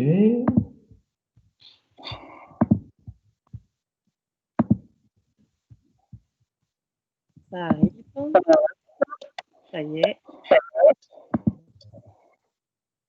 Et puis, je vais démarrer par la même question que pour Elsa. Est-ce que tu peux te présenter ton parcours et puis pourquoi avoir choisi ce sujet? Alors, je me présente, Yannick Lamar, donc je suis éleveur dans le sud-ouest de la France, à côté de Pau. Je suis sur une exploitation de polyculture élevage de 70 hectares, donc qui est composée majoritairement d'herbes ainsi qu'un peu de soja, le tout en agriculture biologique. Du coup, j'ai choisi ce sujet. Pourquoi? Ben, tout simplement parce qu'au jour d'aujourd'hui, on voit beaucoup dans les médias comme quoi l'élevage est une source de pollution, que ça détruit la planète, que consommer de la viande, c'est mauvais pour la santé, ça cause de l'obésité, et que les éleveurs sont responsables de souffrances animales. Alors, du coup, on est très pointé du doigt, et en tant qu'éleveur, toutes ces choses me blessent personnellement, et certainement blessent tous les éleveurs, puisque je ne pense pas qu'on se considère comme des gens qui ont des animaux juste pour les maltraiter. Donc un peu, voilà pourquoi j'ai voulu voir à travers le monde comment étaient les pratiques des autres et comment ils faisaient pour essayer de conjuguer ces trois éléments qui sont de produire une viande de qualité en respectant l'environnement et bien sûr en respectant l'animal comme un être vivant. Alors, quel pays est-ce que tu as choisi de visiter?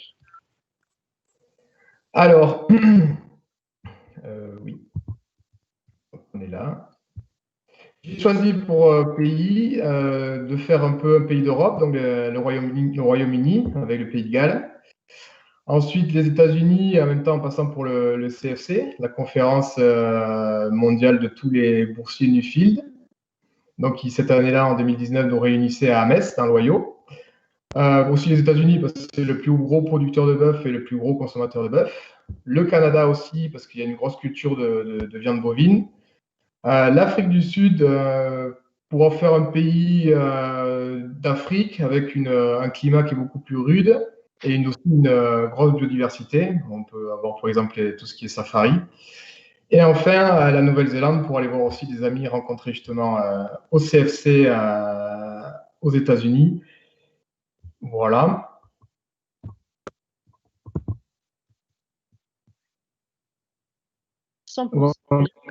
Et à l'herbe.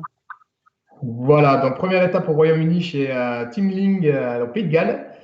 Donc chez lui, j'ai pu rencontrer la Murray Grey. Donc c'est une race à la base et qui est un croisement australien.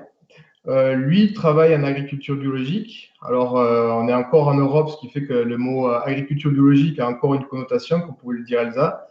Ce qui fait que derrière, on essaie sous ce label-là de regrouper tous les trois éléments que j'ai cités précédemment.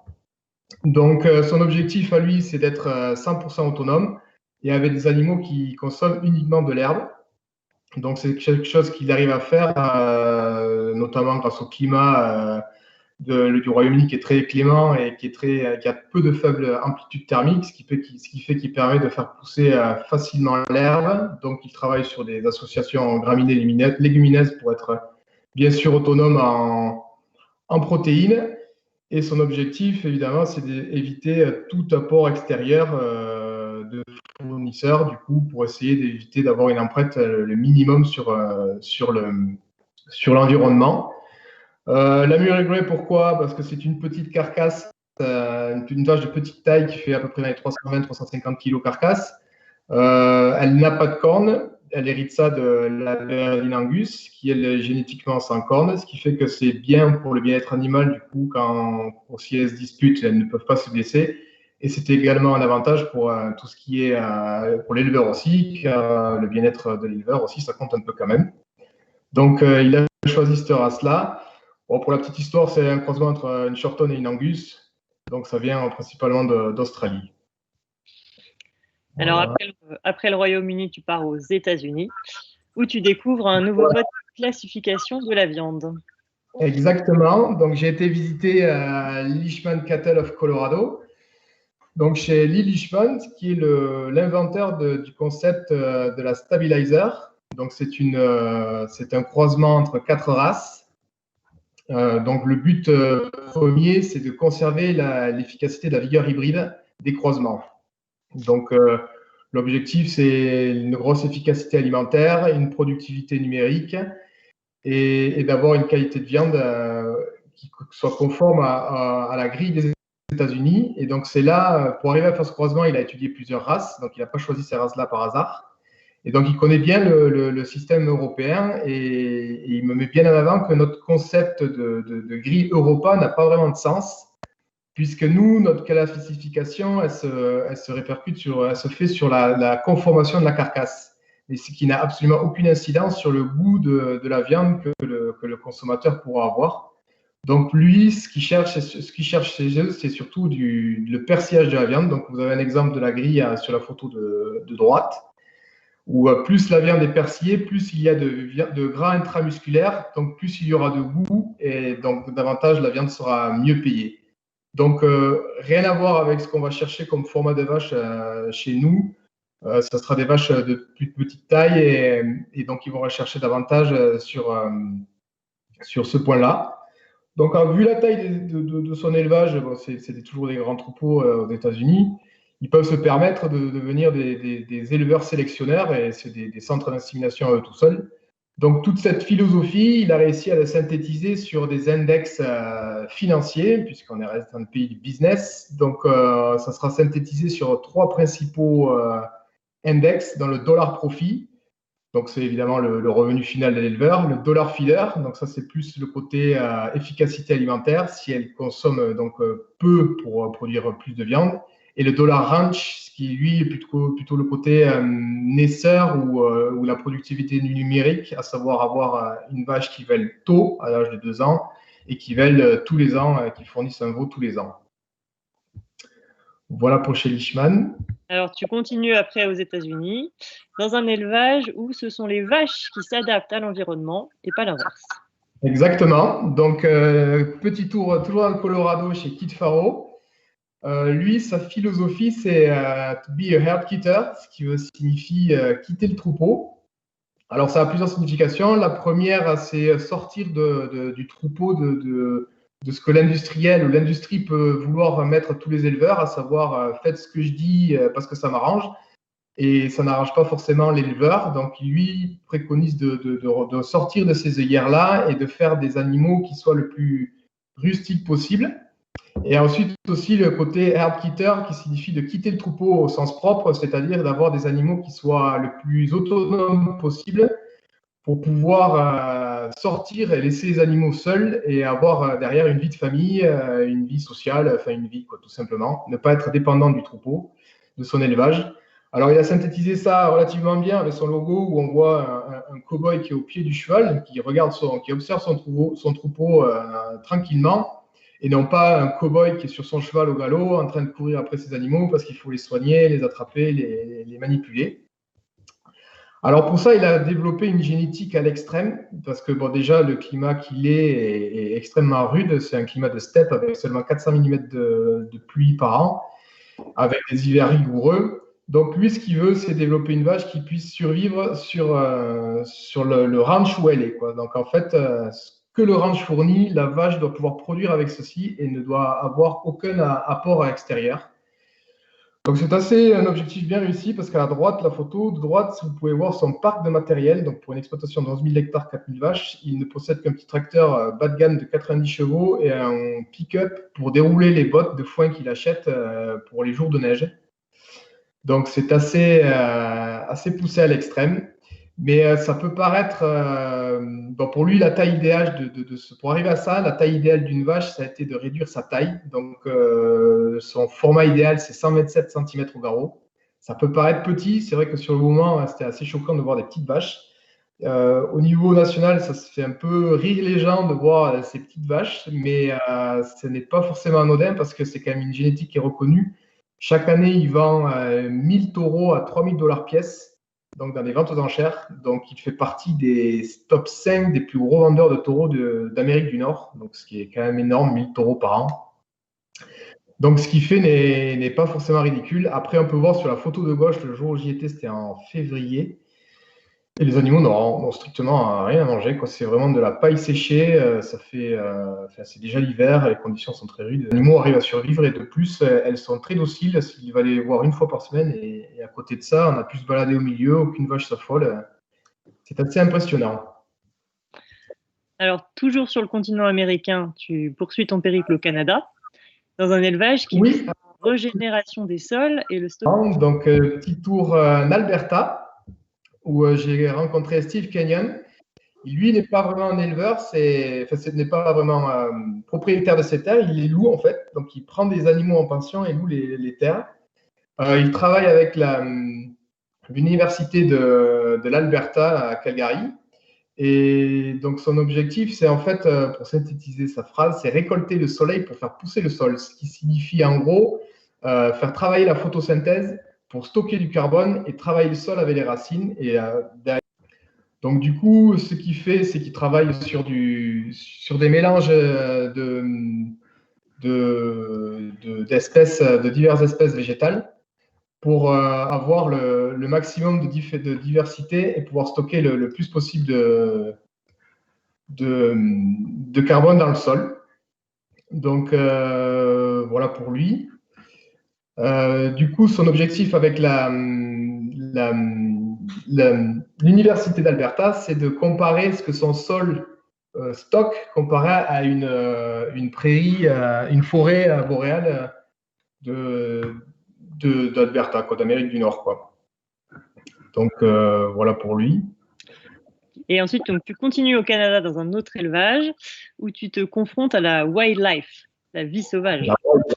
Donc, voilà, c'est ça. Donc là, petit tour chez Christophe Weder. Donc, c'est Christophe, je l'ai rencontré au CFC à Metz. Donc, c'est un Nuffield 2019 pour Canada. Alors, chez lui, c'est vraiment la vie sauvage. Donc, on est quand même perdu au fin fond de l'Alberta, de la Colombie-Britannique. Donc, on est sur un ranch qui est assez démesuré, 14 000 hectares. Donc, la particularité chez lui, c'est que il est arrivé sur ce ranch et il a voulu remettre tout en état, c'est-à-dire tout ce qui était zone humide, qui était auparavant, parce que c'était des terres qui étaient en culture, il a tout remis en mode vie sauvage. Donc, il a laissé faire la nature, le laisser revenir. Pour ça, il a pris une génétique Angus, une vieille génétique qu'il a trouvée en Nouvelle-Zélande, qui était très adaptée à vivre avec uniquement de l'herbe. Et ensuite, quoi de mieux pour vivre dans ces conditions-là que d'élever des bisons qui a une génétique qui est déjà faite par la nature pour vivre dans cet état-là. Donc, c'est des milliers d'années de sélection naturelle qui ont fait un animal fait pour vivre ici. Donc, son philosophie, lui aussi, c'est être indépendant le maximum. Donc, il n'achète strictement rien. C'est ce que le ranch peut produire. Ensuite, la vie sauvage étant son fer de lance, elle est très développée, donc il cohabite avec des cerfs, des élans et choses comme ça, parce qu'il a une vie sauvage gentille, mais à côté de ça, il va avoir beaucoup de loups, d'ours noirs, de grizzlies, de carcajous. Et en gros, il m'explique que chaque année, il perd à peu près une trentaine de veaux par an, qui sont dévorés par les loups, par les ours. Mais pour lui, c'est pas vraiment quelque chose. Yannick, excuse-nous de t'interrompre. On n'a pas les slides qui défilent. Est-ce que tu peux peut-être les réactualiser? Pardon. Pardon, j'ai un petit problème d'Internet, je pense. Oui, c'est les aléas du live. Alors, je vais remettre.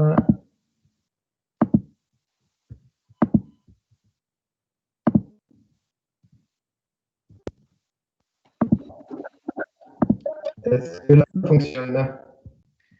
C'est bon. Donc voilà, donc j'en étais où? Oui, voilà, il perd à peu près une trentaine de veaux par an qui sont dévorés par la vie sauvage, mais comme je disais, c'est pour lui, il considérait ça comme une taxe pour emprunter un peu les terres de la nature pour pouvoir nourrir l'homme, quoi. En fait, c'est un peu une taxe à la vie sauvage qu'il appelle. Voilà pour Christophe. Voilà pour le Canada. On passe maintenant en Afrique du Sud, où tu. Alors, du Sud.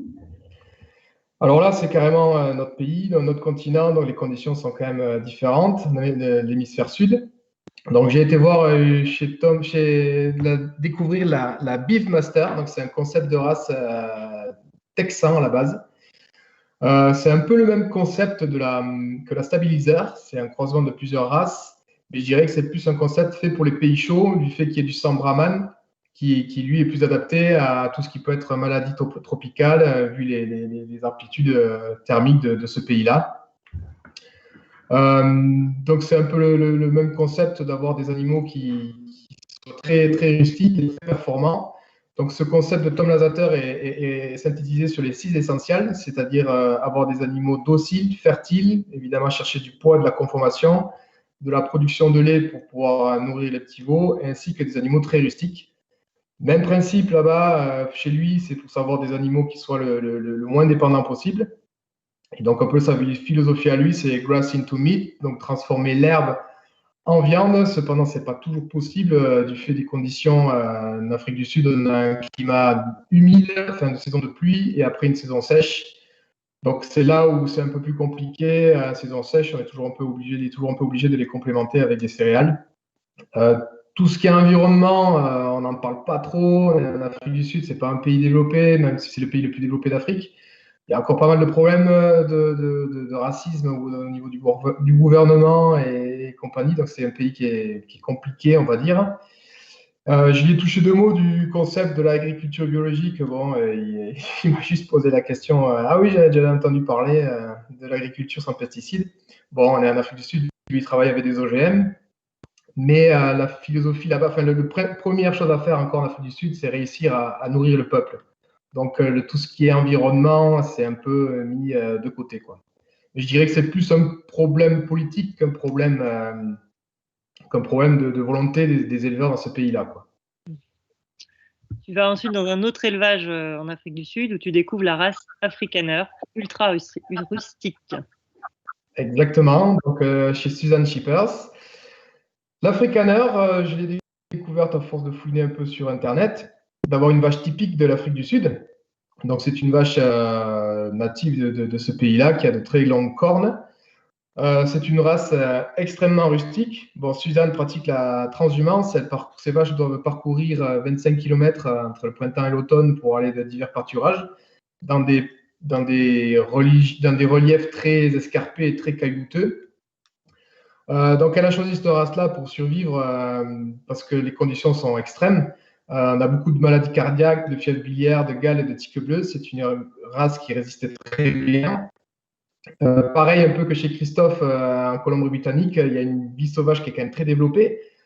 Même si, un peu comme chez nous, tout ce qui est lion et ce genre de prédateurs ont été plus ou moins éradiqués, on va dire ça comme ça. Maintenant, ils sont beaucoup dans les parcs nationaux pour faire des safaris, mais il y reste encore quand même quelques hyènes, quelques léopards et quelques serpents fortement venimeux qui causent quand même des dégâts, ce qui fait que l'avantage pour elle d'avoir ces grandes cornes pour qu'elle puisse se défendre. Par contre, du coup, ça reste une vache qui est à faible poids, donc c'est des petites carcasses et elle essaye, son objectif c'est d'améliorer cette race en faisant des croisements avec du Boran pour amener de la tendreté et du Brahman pour essayer d'amener du volume dans cette race-là. Alors, dernière étape de ton périple, la Nouvelle-Zélande, où tu as bravé les intempéries pour visiter un élevage qui cherche à réduire ses émissions de méthane. Exactement. Alors, du coup, ça a été un peu compliqué. Enfin, ça c'est un peu compliqué en Nouvelle-Zélande. J'étais dans l'île du Sud, du coup, je devais aller voir des anciennes Newfield au sud de Queenstown. Petit problème, il s'est mis à pleuvoir à 1000 mm en 24 heures. Donc, on a vu des nouveaux fleuves éphémères se créer devant nos yeux. Donc, vous avez un petit exemple sur la photo de droite. Là, il y a un tracteur de 200 chevaux qui est en train de traverser cette rivière éphémère. Donc, du coup, c'est un peu compliqué. Je n'ai pas pu aller dans le sud. Je suis donc parti à l'improviste. J'ai atterri chez Brackenfield Angus, qui élève des Angus. Donc, c'est pas plus compliqué que ça. Donc, c'est un élevage où on est en Nouvelle-Zélande, c'est le pays de l'herbe. Donc, son objectif, c'est only grass feed. Donc, il y a un peu aussi ce côté saison sèche, saison humide en Nouvelle-Zélande. Donc là, j'y étais, c'était un peu la saison sèche. Du coup, on voit des animaux quand même qui sont sur la photo de gauche, qui sont sur de la paille sèche, de l'herbe sèche qui a une faible valeur nutritive. Mais Angus a réussi à développer une génétique, justement Angus, pour pouvoir résister à cette période de vaches maigres et qui puisse survivre à côté de ça, quoi. Le petit truc, c'est que Angus a aussi 650 hectares de vignes. Et pour rejoindre un peu ce que disait Elsa, toute l'eau est réservée à l'irrigation de la vigne et rien n'est donné pour irriguer les prairies. Bon, évidemment, il y a une priorité. Je pense que ça doit être certainement plus rentable de pousser du vin que peut-être des vaches. Mais du coup, la vache a réussi à s'adapter, il a développé un troupeau qui a pu s'adapter à cet objectif de se passer de l'herbe, quoi. Et de se passer de l'irrigation, pardon. Alors, avant de passer aux questions, que je rappelle, vous pouvez poser sur le live YouTube, Quel bilan est-ce que tu tires de tous ces voyages et quelles seraient les bonnes pratiques à transposer en France? Le bilan, c'est de maximiser l'herbe. Dans tous ces pays-là, ils travaillent beaucoup sur le fait de faire ressortir qu'une vache qui va manger de l'herbe offrirait une meilleure viande niveau qualité pour l'homme derrière. Donc, ils ont tous un grand renfort d'études et d'argumentaires comme quoi la viande nourrie à l'herbe sera plus bénéfique à l'homme. Donc, je dirais que le principal serait de maximiser l'herbe. De plus, la production d'herbe favorise l'environnement, puisque c'est la meilleure culture pour stocker du carbone, contrairement à une monoculture. Après, tout ce qui est du Made in France, on n'est vraiment pas mauvais. Au contraire, la meilleure bouffe du monde, je pense, sans être chauvin, c'est chez nous. Il ne faut pas trop prendre l'avion pour aller les manger, juste un peu de voiture et on pourra se régaler.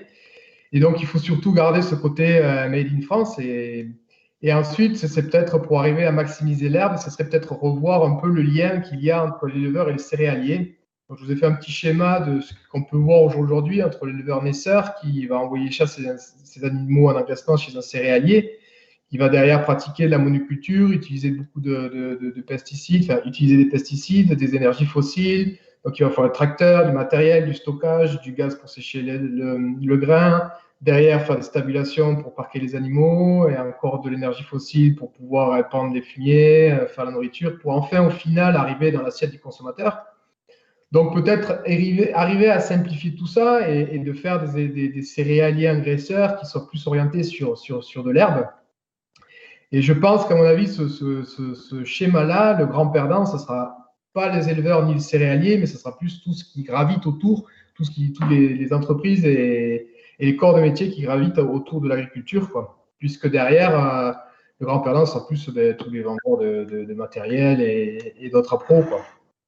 En plus, pour continuer dans ce raisonnement, je sais qu'en France, on voit quand même que sur notre petit pays qu'on est, on a beaucoup de couleurs de vaches et on a une forte génétique qui s'est développée aussi au fil des ans. Donc, sur un petit pays, on a quand même presque une quinzaine ou une vingtaine de races, je ne sais pas exactement, qui se sont toutes développées en fonction des climats et de la topologie des endroits.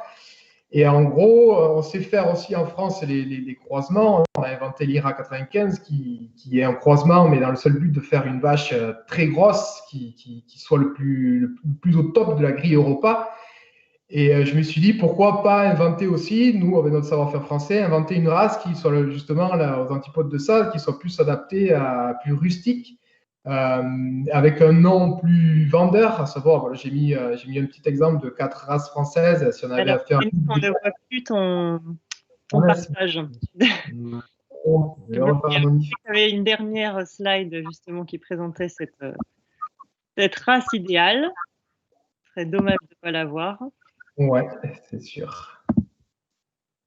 Ça, c'est, je pense, mon petit internet qui bug. Ça va repartir.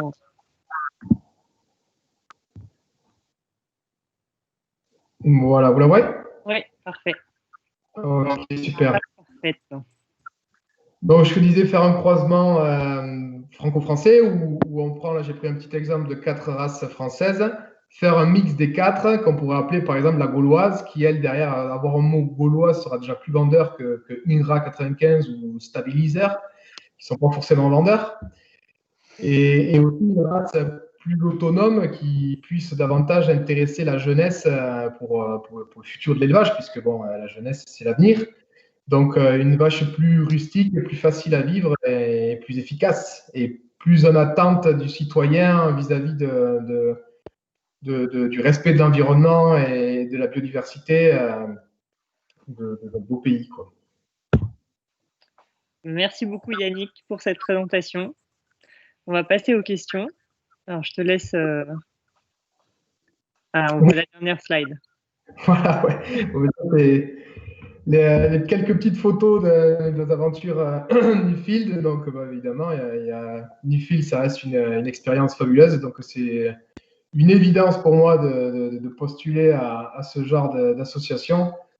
C'est plein de rencontres, plein de découvertes, plein d'échanges qui ne sont que bénéfiques avec des gens qui sont tous autant merveilleux et ravis de faire partager les choses Donc, ce fut une formidable expérience pour moi et je ne regrette rien de cette belle aventure. Eh bien, merci beaucoup pour cette présentation. Yannick, on a plusieurs questions. Alors, je te laisse fermer ta présentation. Une première question de Maxime vis-à-vis du retour du loup en France. Est-ce que c'est un prédateur pour les veaux dans le contexte nord-américain? Alors, dans le contexte nord-américain, c'est sûr qu'après, dans les autres pays, eux aussi, ils ont quand même éradiqué le loup dans pas mal d'endroits. Ils se battent aussi, ça reste un problème quand même pour eux. La cohabitation sera toujours difficile. La différence entre chez eux et chez nous, déjà, c'est que là où ils sont plus ou moins acceptés, comme chez Christophe, c'est qu'il y a des étendues immenses et la pression humaine est très faible. Donc déjà, il peut facilement plus proliférer et se mettre en équilibre naturel entre les espèces naturelles, ces espèces qu'ils mangent et qu'ils consomment, genre les cerfs, tout ce qui est cervidés et tous ces proies finalement. Mais chez nous, ça reste compliqué quand même. Moi, pour habiter dans les Pyrénées, ils veulent implanter l'ours. Quand on parle de parc national au Canada, c'est priorité aux animaux. Donc, il y aura pas de permis de construire, il n'y aura rien. Donc, ce sera les animaux qui seront prioritaires et l'homme sera juste en tant que visiteur. Donc, le soir, genre au parc national de Banff et de Jasper, tous les soirs à 18h, l'homme doit quitter, le territoire des animaux. Chez nous, par exemple, le parc national des Pyrénées, il y a des maisons partout, donc ça restera très difficile. La cohabitation en France sera quand même relativement difficile. Ouais. Ça reste un gros challenge. Mais après, peut-être développer, c'est compliqué parce que bon, chez nous, il y a les éleveurs de moutons. Les loups, quand ils voient des moutons, c'est comme un chat qui voit un troupeau de souris. Enfin, c'est un endroit où il va pouvoir s'amuser dedans à tout manger. Donc peut-être développer ça reste quand même un sujet très complexe et qui fait couler beaucoup d'encre chez nous dans les Pyrénées. Donc j'ai pas vraiment trouvé la solution idéale à ça quand même. Et toi qui as été dans la wildlife, la vie sauvage, quand on parle bien-être animal, est-ce que pour toi ça rentre dans ce cadre de bien-être animal, laisser les animaux complètement à la merci de tous les prédateurs possibles et inimaginables? Moi, je dirais que oui, parce que rien n'est plus naturel qu'un chat qui mange une souris. Donc, déjà, le bien-être animal, c'est laisser les animaux se déplacer, réaliser les gestes qu'ils ont besoin pour vivre, enfin, ce que la nature leur a demandé leur a laissé faire, quoi, d'avoir des pattes pour marcher, d'exprimer des comportements normaux. Et donc, après, c'est sûr que de temps en temps, il y aura un petit couac, on va dire, où le cycle de la vie fait son truc de savoir que le petit loup a besoin de manger aussi pour grandir, il fait partie de l'histoire. Et donc, de temps en temps, il y a une taxe, on peut dire, qui sera prélevée à la place de l'homme, quoi. Je dirais que oui, moi j'ai envie de dire que oui. Alors, on a plusieurs questions sur les races, sur les croisements notamment. Une première question. Donc, est-ce que le croisement Angus, Shorthorn ou Hereford, je ne sais pas du tout si je prononce bien, avec des races locales en France, a de l'avenir? Moi, après, le problème pour faire du race pure, il faut faire du croisement, et pour avoir des croisements, pour faire du croisement, il faut des races pures. Donc, ce qui ressort, c'est que dans toutes ces histoires de croisement, c'est que c'est pas vraiment, il n'y a pas la race parfaite, quoi. La race parfaite, elle sera plus par rapport à l'endroit où on est, quoi, où on se situe. Une Angus en Afrique du Sud, ça n'a pas vraiment lieu d'être parce qu'elle ne sera pas adaptée. Ou une charolaise, je ne sais pas moi, en Afrique du Sud aussi, n'y arrivera pas à survivre. Le croisement, l'avantage du croisement, c'est qu'on a l'effet de vigueur qui est très bénéfique, mais sauf que ça marche en F1. Après, le problème, c'est qu'il faut arriver à stabiliser ça. C'est-à-dire que les générations suivantes, on n'est pas à l'abri d'avoir un gène non voulu qui va ressortir. Donc, l'avantage de la race pure, c'est qu'on a stabilisé la race. On sait à peu près à quoi s'attendre à chaque fois. Et je ne dirais pas qu'il y ait de bonnes ou de mauvaises races. Je dirais que c'est le schéma de sélection qui va être prioritaire à ça surtout, quoi. Voilà quoi. En gros, c'est ça, c'est adapter. C'est pour ça que j'ai beaucoup aimé chez Kit Pharo, c'est adapter la vache à son environnement et pas forcément l'inverse, quoi. Et je pense que c'est plus ça qu'il faut tendre que l'inverse, quoi. Une question justement, est-ce qu'il y a un rôle particulier à jouer pour les territoires berceaux de race? Oui, oui, parce que comme je disais, il n'y a pas de bonne ou mauvaise race. Oui, parce que comme on peut le voir en France, une grille Europa qui va casser l'Aubrac, par exemple, l'industriel va la démonter, mais derrière, si celui qui élève de l'Aubrac qui va la vendre en vente directe, va avoir son marché et au final, c'est le consommateur qui décide. Donc, les goûts, les couleurs, ça ne se discute pas, donc on ne va pas batailler. L'un préférera la limousine, l'autre préférera une Salers, l'autre préférera une charolaise, donc c'est un long débat sans fin. Mais je pense que oui, et si à la base cette race-là est présente dans cet endroit-là, c'est qu'il y a une raison et que le passé de cette race fait qu'elle a lieu d'être dans cet endroit-là, dans cette région-là. Et je pense que pareil, c'est un schéma de sélection à adapter pour que justement conserver le pourquoi de cette race existe dans cet endroit-là, quoi. Une question de Victor Le Forestier. Comment l'association Angus France s'organise pour sélectionner des Angus adaptés à l'herbe en France? Mais du coup, l'Angus, elle est souvent, dans tous les croisements, elle ressort souvent en tant que qualité de viande, tout ce qui est persillage, donc elle a beaucoup de ça qui est dans ses gènes. Et elle est naturellement adaptée justement à une alimentation avec que de l'herbe, puisque la base de l'Aberdeen Angus, c'est originaire d'Aberdeen en Écosse. Et donc, du coup, l'idée, c'est de conserver ce côté-là, quoi. Souvent, les gens, je suis vice-président de l'association Angus, donc du coup, je peux en parler un peu. Pourquoi ils choisissent l'Angus? C'est justement un peu pour se débarrasser de tout ce côté-là, de tout ce qui est être dépendant des marchands d'aliments et des vétérinaires, avoir des animaux malades. Ils ont voulu retrouver une race plus rustique, plus performante avec moins de choses, quoi. Après, la génétique Angus, c'est l'une des plus présentes dans le monde, donc il y aura plusieurs formats, quoi. Vous allez avoir le format d'Europe, du Royaume-Uni, vous allez avoir le format nord-américain, vous allez avoir le format sud-américain, vous allez avoir le format Océanie. Donc il y a un peu de toutes les génétiques. Après, c'est à chacun de voir laquelle sera la plus adaptée à ses objectifs d'élevage, quoi. Une question de Max. Yolène? Oui, alors on parle en coulisses des capacités accordéon des vaches, c'est-à-dire la capacité qu'elles ont à mobiliser leurs ressources sur les périodes sèches sans porter préjudice à leur capacité maternelle. Donc, est-ce que c'est aussi des critères que tu recherches? Ah, bien sûr. Bien sûr, bien sûr. Comme c'est dit au départ, la vache pour être écologique, on va dire, il faut éviter d'avoir des intrants, donc utiliser du pétrole, utiliser des énergies qui vont polluer. Donc le but, c'est qu'elle puisse justement s'adapter et le fait d'être accordéon, c'est de maigrir pour mobiliser ses propres réserves, pour pouvoir les restituer à son veau, pour justement qu'il, lui, porte pas sur de mauvaises bases dès le départ dans sa croissance, quoi. Donc ça reste, l'effet accordéon est un gros critère de race rustique, on va dire. Alors, j'avais une question de Maxime. On avance le chiffre de 7 emplois créés par agriculteurs en France. Qu'en est-il du coup des ranchs qui vivent quasiment en autarcie et réduisent leurs charges au maximum? De l'emploi. Au niveau de l'emploi, je n'avais pas vraiment l'idée. C'est certainement que ça va être beaucoup moins. Ça, j'ai pas été fouiné jusque-là, mais c'est sûr que moi, personnellement, ce que j'ai voulu voir, parce que je suis un éleveur, donc j'ai été voir le côté plus pour l'éleveur. Je n'ai pas forcément voulu étaler toute la filière. Le fait de mettre plus d'intrants à chaque fois va augmenter un peu notre empreinte écologique. Donc c'est un peu le débat sur la décroissance, on va dire, si on veut protéger l'humanité, la planète. Donc le système sera différent, ça c'est sûr.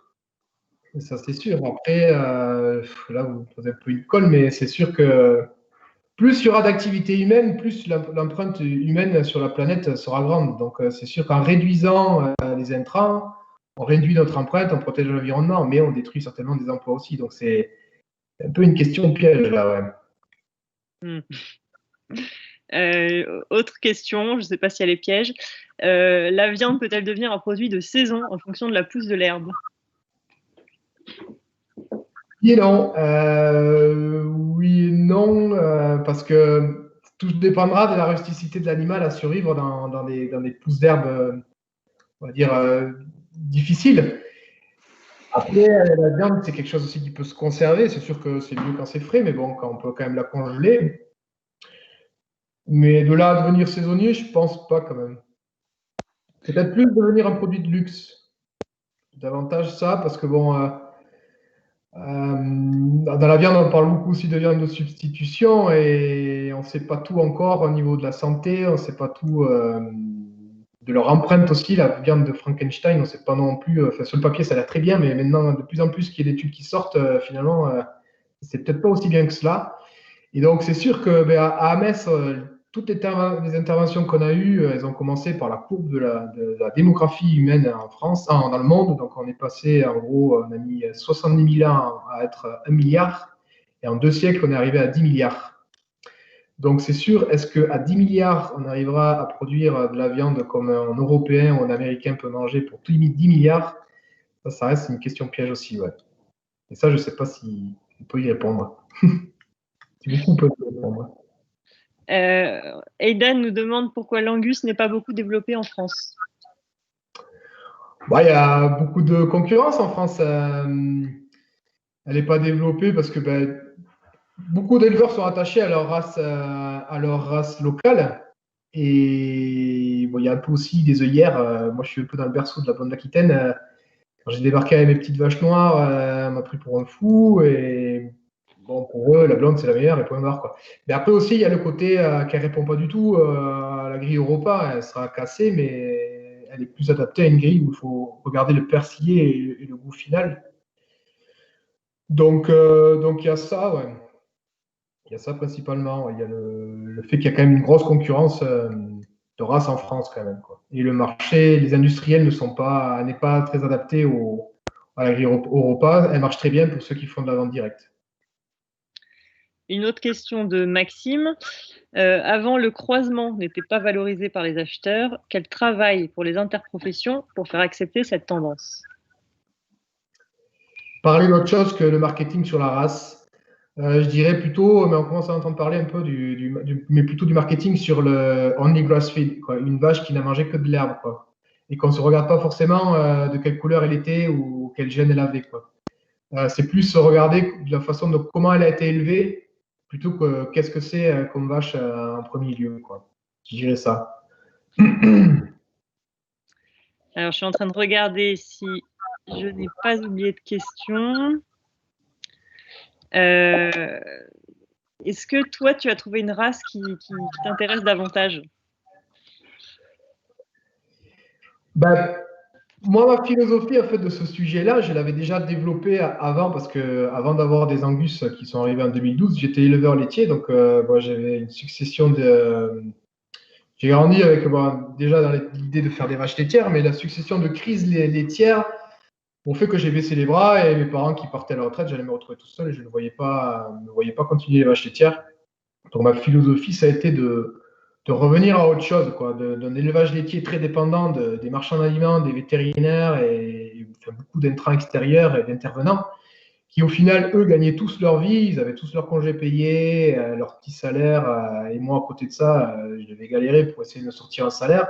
Je me suis dit, stop, si je continue les vaches, c'est pour avoir une vache, comme à l'école primaire, on m'a appris, une vache, ça mange de l'herbe, quoi.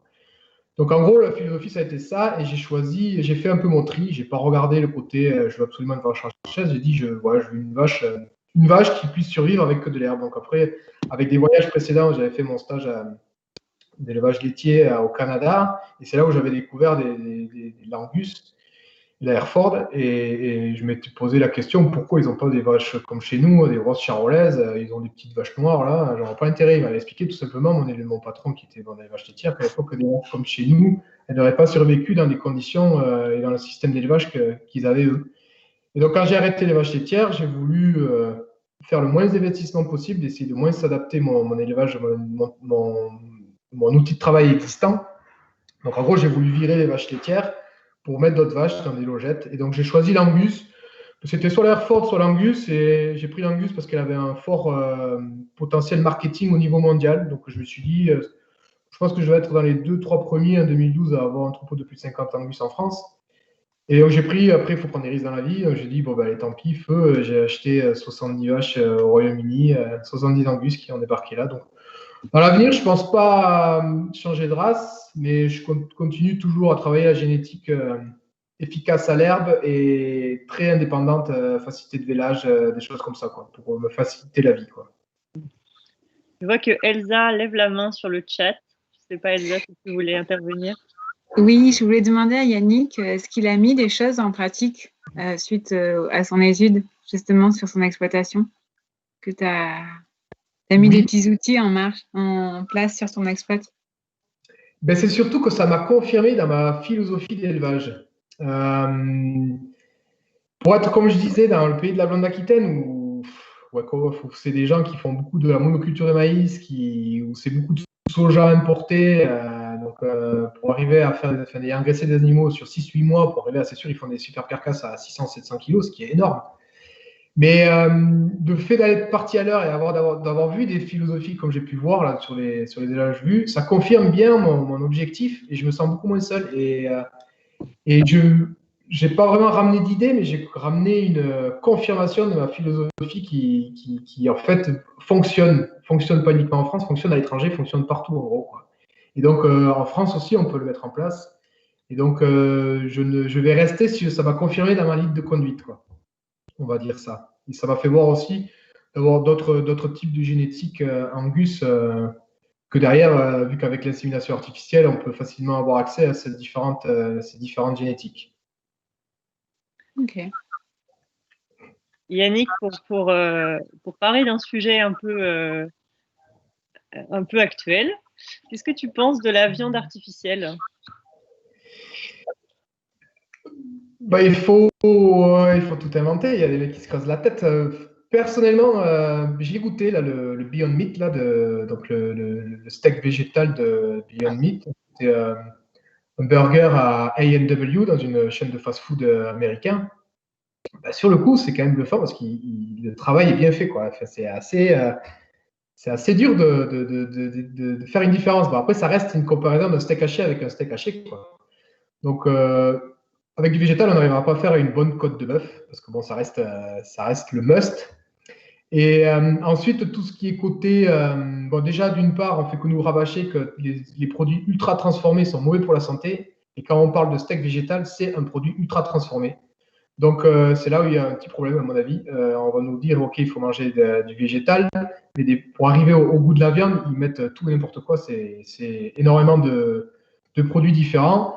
Il y a Frank Mitlauner, un gars qu'on avait rencontré, qui nous a fait un speech à Metz, qui lui, quelques temps après son truc, a comparé les steaks végétaux, enfin toute la viande végétale, à de la bouffe pour chien. Il a fait un peu le buzz avec ça, parce que c'est un mix de tout plein de choses, et donc je ne sais pas forcément, donc je suis un peu dubitatif à l'avenir de ça. Et ensuite, de côté viande de Frankenstein, là, de ce qui est fait un peu à labo, là non plus, on ne sait pas qu'est-ce que ça consomme comme énergie pour arriver à faire ça, parce que d'une part, c'est fabriqué en laboratoire, donc c'est ultra stérilisé, parce que déjà, ben, l'animal, pour se défendre, il va créer ses propres anticorps. Mais dans la viande végétale, dans la viande de laboratoire, il va falloir tout bien stériliser pour pas que des microbes rentrent là-dedans. Et deuxième chose, c'est qu'on utilise des hormones de croissance. Pour que les cellules se développent, il faut utiliser des hormones de croissance. Et à côté de ça, dans l'élevage en France ou en Europe, ou beaucoup en Amérique du Nord aussi, c'est justement un label de ne pas utiliser d'hormones de croissance. Donc, je ne sais pas, il y a plein de choses encore à voir sur tous ces trucs-là. On ne sait pas tout. À mon avis, on ne sait pas tout. Une bonne côte de bœuf avec un bon vin rouge, ça restera pour moi un bon moment, pour longtemps, une bonne référence. Ouais. Écoute, justement, la transition est toute trouvée pour la prochaine question. C'était d'ailleurs pour Yannick et Elsa.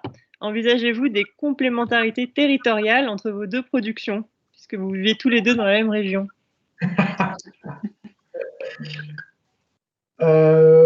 Pourquoi pas? Après, nous, dans le sud-ouest, on est toujours des gros mangeurs de viande et de vin. Ouais, donc, la complémentarité, moi, je pense qu'elle y est déjà. Après, Elsa pourra peut-être dire un peu plus, parce que moi, je suis né ici, elle arrive dans le Béarn.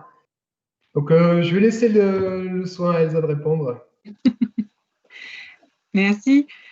Justement, en arrivant à une exploitation viticole au sud de Pau qui fait pâturer les vaches dans les vignes. Alors, ça se passe bien, sauf que les vaches, ça casse un peu tout quand même. Ça casse les fils de fer, ça fait des dégâts.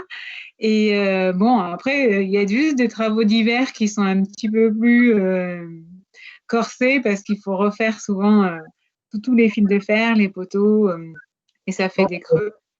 Je pense que ça marcherait mieux avec des moutons. En fait, ça marche mieux avec des moutons, la complémentarité. Oui, on voit plus souvent effectivement les moutons ou même des poules. Mais après, voilà, ça existe. Il y en a qui le font. Ça fonctionne. Hein. De toute façon, dans chaque équilibre, il y a des avantages et des inconvénients. Après, effectivement, dans le Béarn, comme dans pas mal de régions françaises, les vignobles représentent des surfaces énormes. Quand on parle de vignobles bio, effectivement, il y a de l'herbe, il y a une gestion de l'enherbement à gérer. Donc, pourquoi pas, quoi? Pourquoi pas utiliser cette herbe justement pour l'adaptation des vaches en territoire inconnu. Alors, il y avait une autre question justement sur le parallèle vin et élevage, une question de Romuald. Est-ce que en élevage, la filière peut s'organiser de façon à ce qu'on voit émerger, au même titre que des grands châteaux, ce serait des châteaux, mais côté élevage. Ah, le côté... tout est faisable, tout est faisable.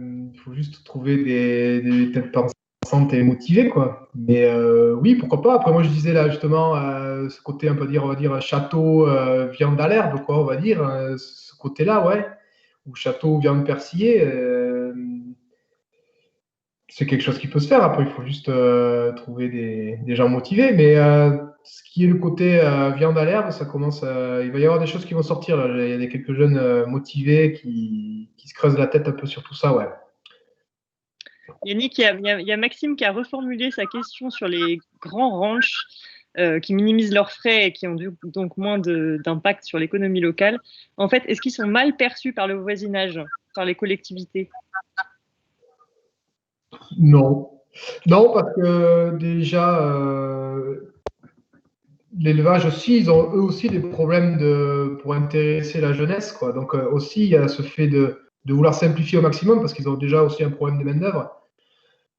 Ça reste les pays développés, comme disait Elsa, la jeunesse étudie et à la recherche d'un métier mieux payé, on va dire, quoi. Donc, ils sont pas mal vus. C'est deux philosophies. Il y a chez Lee Leishman où ça va être le côté business où il va vouloir utiliser des céréales parce que le maïs c'est pas cher. Alors du coup, le transformer en viande c'est rentable et donc ça fait des dollars.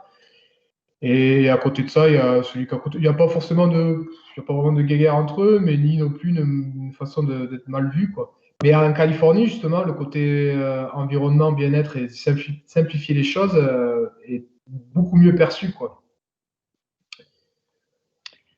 Peut-être une dernière question qui sera pour tous les deux. Qu'est-ce qui vous a le plus marqué dans cette expérience Newfield? Qu'est-ce que vous retirez personnellement de cette expérience? Je commence, Elsa, du coup.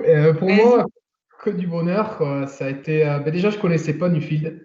C'est en lisant un article sur Plein Champ que j'ai découvert ça. Au début, je ne comprenais pas trop le principe. Je trouvais ça un peu trop beau. Je me suis dit, qu'est-ce que c'est? C'est une secte ou un truc comme ça. Donc, après avoir fouiné sur Internet, je me suis rendu compte qu'il y avait plusieurs Newfield dans le monde. Et après, je me suis dit, mais en fait, c'est trop pour moi, ce truc.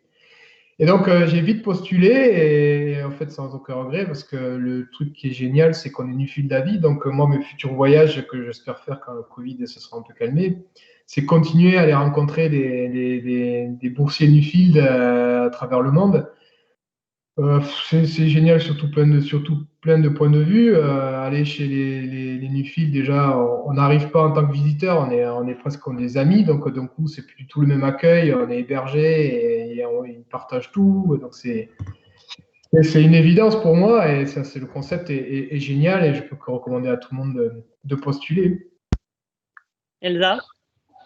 Oui, ben pareil, cet accueil dans une famille, une grande famille.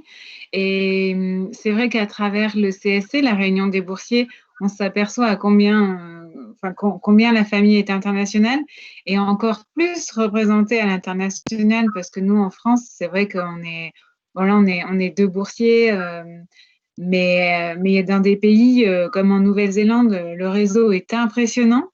Et puis, c'est vrai, la qualité de l'accueil et la facilité des échanges, que ce soit sur des sujets d'études ou des sujets complètement autres, puisque moi, il y avait quand même un sujet de fond qui était la transmission, les problèmes de famille, tout ça.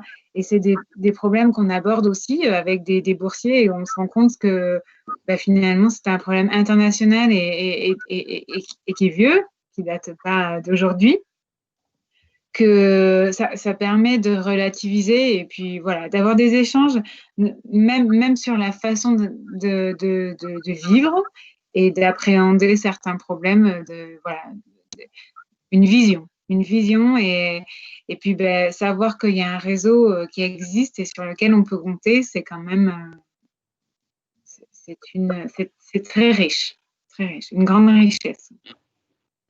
Merci à tous les deux pour vos présentations. Vous nous avez fait voyager, vous nous avez fait découvrir beaucoup de choses. Donc c'était super. Merci Yolène. Je pense qu'on peut clôturer cette conférence. Et puis merci à tous ceux qui ont participé et posé des questions. Et à bientôt. Merci Adèle.